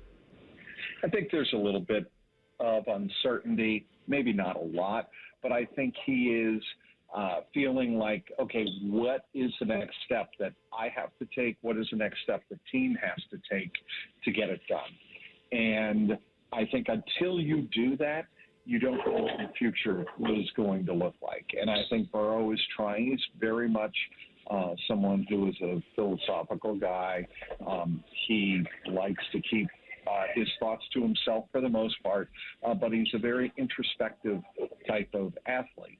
And I think he's trying to keep it as much as he can week to week, day to day, and just take it from there. But I don't think he gives a lot of thought to where the Bengals are right now. Like, I don't think he sits around in the off season. I think when you ask him the question at the end of the season, he'll give you the answer, if you know what I'm talking about. Yeah. But in terms of long term, what am I going to be in 5 years? The typical question you get asked in an interview. I don't think his mind works that way. Mike, typically when we have you on, we're all Bengals, and one of my little shticks on here is I pay very little attention to baseball, but perhaps I should. How real is this Reds start in your view? Well, it's funny you put it that way, because my Code Reds podcast on the CLNS Media Network, I had Pat Brennan on in the Cincinnati Enquirer yesterday, and the title of the podcast was Why the Reds Are For Real. And I do believe that the Reds are for real because they are finding ways to win games close and late. Specifically, the issues that they had in 2025 have apparently been resolved, at least in the first 24 games. They are 16-8. It's a terrific start. That is what they want to be doing. They want to be playing 667 baseball like the 75 Cincinnati Big Red Machine. But I think this team is playing much better fundamental baseball. I think they have much better depth in the bullpen. Last night's implosion by Kyle Nicholas aside, I think they are going to be a team with many more answers this year. And that all of that is said with this team hitting 204, a major league worst 204. If they can find ways to win games when they're ranked dead last in batting average in baseball, think of what they're going to be when they're just middle of the pack. And I think the way Ellie De La Cruz is playing at shortstop is eye-opening this year. His defensive improvement is significant. And that is something that has opened my eyes quite a bit. Yes, there's no doubt that Sal Stewart has been a wonderkind at first base and as an offensive threat in the middle of the lineup at 22 years of age. But when you take a look at what Ellie De La Cruz has done this year to start the season, it is really eye-opening. Great stuff, Mike, as always, pal. Thank you so much for the time. Greatly appreciate it. You got it. Take care. There he goes. Mike Petraglia on the Bengals and the Reds at clnscincy.com and the host of the Jungle Roar podcast. Get your officially endorsed in 3 things coming up next. Bishop and Friends right here on The Fan. We have so many local shows, I can't fit them in a 10-second promo. So let's just say we're live and local all damn day. The Fan. There's a new kind of energy at Starbucks. Try the all-new energy refreshers, strawberry acai, mango dragon fruit, or the all-new mango strawberry. New energy refreshers only at Starbucks. Hi, I'm Dr. John Runyon from Runyon Dental Group. Are you missing teeth or do you have uncomfortable dentures? Dental implants can not only transform your smile, they can restore your confidence and allow you to eat those foods you love that you've been missing. When I was in my early 30s, I was in a similar situation needing complex dental work and dental implants. I understand all the emotions that you're feeling because I've been the patient and I know that we can help you. Schedule a free consultation today at runyondentalgroup.com. That's runyondentalgroup.com. This is Gordon Miller from Miller Lending, the original home of the no-cost mortgage. If you've been in the market for a new home or just wanted to take advantage of lower rates, recent events have shown exactly why Miller Lending chose to offer a way around bad timing with our no closing cost program. With no fees rolled in or charged, including the cost of title insurance, you can simply close on today's rates and refinance free of charge as rates improve. Over the past several months, we spoke to numerous borrowers who had heard rates were coming down and chose to wait. We explained that if rates did fall, you could simply update a few documents and refinance again, but why take the chance? So when rates spiked 0.5% recently, not only was I disappointed that we couldn't help those who waited, but also for those buying a home who just saw a sharp increase to their monthly payment. So while we can't control the market, we can offer an alternative. Eliminate timing and say goodbye to closing costs forever. 877-9-NO-COST or simply apply online at nocostmortgage.com. Miller Lending is an equal housing lender and MLS number 250-2146. Common Man here for Germain Volkswagen. Right now, you get $3,000 over Kelly Blue Book on your trade during the Germain Trade and Upgrade Sales Event at both Germain Volkswagen of Columbus and Germain Volkswagen of Westerville. Plus, during Volkswagen Driver Days, interest rates can't get any lower on the 2026 Volkswagen Atlas and the 2026 Volkswagen Tiguan. Available to qualified customers on approved credit through Volkswagen Financial Services. See dealer for full details. Get started now at gogermain.com. Last year, Eric Reeser and T-Bone staged the first annual Fan 5K. People had a good time and no one died. So we decided to do it all again. It all goes down Saturday, June 20th in Otterbein. Presented by the Ohio State University Wexner Medical Center. Will Reeser's muscular calves explode? Will T-Bone's beard choke him while running? More importantly, will Tyvis, Common Man, and Timmy make total fools of themselves? Maybe. Magic 8 Ball says signs point to yes. Register today at 971therace.com. Since we have lawyers in all 50 states, I see and hear lots of lawyer ads. It seems that most are bragging on what they got their clients. But be careful. If you heard that someone sold their car for $500,000, you would be impressed. But if you later learned that it was a rare $10 million Ferrari, would you say that person got screwed? And that's before you even know if it's true. Who is fact-checking? And how much went to medical bills and lawyers' fees? If you want to get an idea what your case may be really worth, visit forthepeople.com and go to settlements and verdicts. You will see what a law firm like ours is capable of. And fact-check for yourself. All that glitters is not gold. We became America's largest injury firm for a reason. We won big, a lot. At Morgan & Morgan, we represent consumers. Morgan & Morgan, forthepeople.com. Injured? Dial pound law. Morgan & Morgan, Ohio office located at 600 Vine Street, Cincinnati. Prior results do not guarantee a similar outcome. Aaron, I've invented something really important. Great. Tell me what it is. You know how water heaters never give the homeowner any sort of signal that they are about to quit working? Jerry, did you invent a way to solve that problem? I sure did. I call it the Eco First Responder System. I like it. How does it work? Well, when your hot water heater quits working and you have no hot water, just call ECO before 5 p.m. and we guarantee to install your new hot water heater that same day, even if you decide to go tankless. Jerry, that's been our policy for a long time. What exactly did you invent? I invented the name, Aaron. The name. The Eco First Responder System. I thought you said you liked it. Sure, Jerry. It's a great name for a really strong guarantee. When your water heater quits working, just call ECO before 5 p.m. and we guarantee to install your new hot water heater that same day, even if you decide to go tankless. You're a great guy, Jerry. I'm really glad you work here. Get ECO. ECO.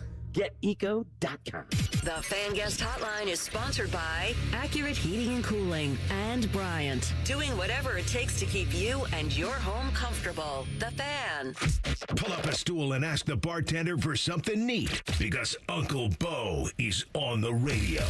This is Bishop and Friends. Something to think about, and we'll talk about this at greater length tomorrow when we get you set for the NFL draft in round 1 and 4 Buckeyes in the top 10. Page 6 previews of this about an hour ago. Since 2000, it's college teams and most players drafted by position. Ohio State, I won't go through all of them because we'll have a bigger discussion tomorrow, but at wide receiver, it's since 2000, it's LSU and Ohio State. Offensive line, Ohio State. Defensive line, Ohio State. Defensive back, Ohio State. In the country.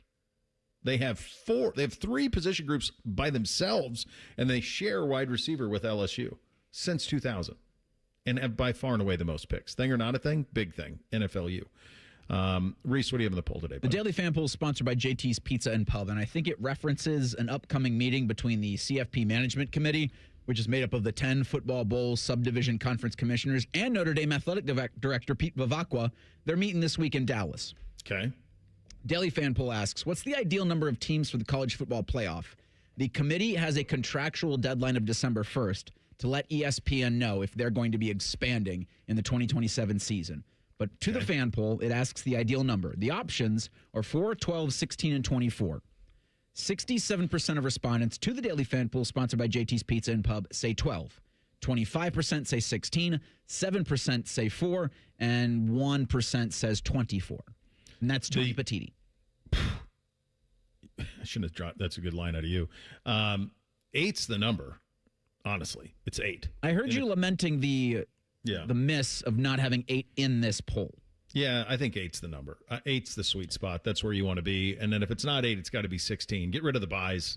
No one should have a buy in this thing. Everybody should play. So it's either 4, 8, or 16 for me. They're not going to go back to 4, so they like the inventory. It's going to end up at 16. On3 did one of these too that Ari and Andy put out. I think it has similar numbers to it, and like 24 is getting nothing. Yeah, it's all 16 or 12. I saw that On3 did that, and Andy and Ari were talking about it on their podcast today, and Ari was just like, nobody wants 24. Like, nobody does. Fans do not want 24. It's a joke. No, it's not. And so hopefully it's for one. Petitti's inability to sell this is stunning. How ineffective he's been on this. It's a First Friday. Hit it, fellas. Bishop and Friends present First Friday, officially endorsed because everyone deserves 2 Fridays. You drink for the wrong reasons. My generation, we drink because it's good, because it feels better than unbuttoning your collar, because we deserve it. We drink because it's what men do. All right, it's a warm spring First Friday. You got a couple of really nice days in a row. First of all, get out there and live, enjoy them. Number 2, this is my favorite kind of warmer bourbon whiskey drink that I'll go to on these type of days, and it's actually a fully loaded experience. So you're going to go. Woodford's good for this. There's a lot of good ones that are good for this. Just a bourbon that you enjoy on the rocks with a twist of lemon, and then fresh, salted, high quality Hubs peanuts. That's the way to spend an afternoon on a porch. They just mesh perfectly. It's a delight, and it's your officially endorsed on this fine First Friday. Time for 3 things. Hit it, guys. 1, 2, 1, 2, 3 things. Sponsored by Newman Roofing. For all your roofing, gutter, or siding needs, call Newman Roofing today at 614-NEW-ROOF or visit online at newmanroofing.com. All right, number 1 for me, we talked about this in Thing or Not a Thing. Todd Golden announcing he is back at UF. And the more I think about it, if you're at a place with finances and you take where you live and all of that out of it, it's easier in college basketball right now than it is in college football, or than it is in the NBA. It's easier. The roadmap, I mean, look at how hard it's been for the Lakers, and they've got like a top 5 player on the planet, LeBron, all of this. They're not contenders for the NBA championship in any way, shape, or form. Conversely, in college basketball, if you've got an alumni base that's willing to throw some money around, you can go from non-contender to contender in a year. So it's really probably one of the first times where that's been the case, that it is much, much easier to be in college right now than it is in the NBA. I just can't get my head around. Like, Gainesville, is that a okay place to live? Yeah. I mean, the weather's decent. I mean, it's in the middle of the state. I mean, it's a swamp, but it's in the middle of the state, and, you know, there's some lakes and beaches nearby. You make good money, you're going to live a pretty good life there. A happy birthday to one Terry John Francona, the manager of your Cincinnati Reds. Tito's celebrating a birthday today, and maybe, just maybe, his Redlegs, when they play at 1:10 against the Tampa Bay Rays in Florida, can break out the brooms for him. Happy birthday, Tito. The real Tito. I don't care what Jeff Thidoff tries to say. Real Tito. Is he making an argument for being the real Tito? I mean, it would be something he would do. Tito, of course, he's done that. Okay. I saw this from the Golfer's Journal the other day, and crazy enough, I actually remember this story from 1987. So I don't know how many people out there remember the golfer Craig Stadler. They called him the Walrus, a big guy with a big mustache. So he was playing at Torrey Pines in 1987, and he hit a drive that was kind of over in the trees. And I remember my dad telling me this story. Like, he got down on his knees to hit his shot, and they put a towel down underneath him so he didn't get his pants muddy. Well, a bunch of people called in and said that was a violation. And at the time, I thought I remember saying it was improving his lie. I guess the rule was building a stance. Well, I didn't know this part of the story. Fast forward to 1995, that tree on the course was dying. Torrey Pines called Stadler and asked him if he would like to come cut the tree down. And they have a picture of him with a chainsaw. It's like the most appropriate thing ever, cutting down this tree. And it got me thinking, there's a couple trees or things around golf courses that I played over the years that I'd like to take down too. That's pretty good. That is a very good job out of everybody involved. Number 2 for me, NBC's doing a new thing now. When he gets in trouble, he just goes, okay. Okay, Dad. Okay. And I'm like, so then I have to say, well, no. I don't think you understand. Like, you screwed up. You're in trouble. Okay. And then I'm like, that's all you got to say is okay? And then he goes, well, what do you want me to say? And then I don't have an answer to it. And it occurs that he and I are just me and my father from 35 years ago. Reenacted.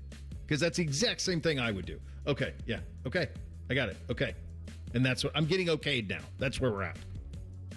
It's not been okay for the New York Mets. The Twins beat the Metropolitans 5-3 last night. It's the 12th straight loss for New York, who's 7-16 on the season with one of the highest payrolls in baseball. It's gotten so bad that New York sports talk radio WFAN had the Hawk Tua girl on. Oh, jeez. To talk Mets baseball. That's still around? a thing? Yeah. She's still. So if you're wondering why the Mets are so bad, blame Jonathan T-Bone Smith and the Hawk Tua girl. Wow. So last night I participated in the Stanley Cup playoffs more than I have so far.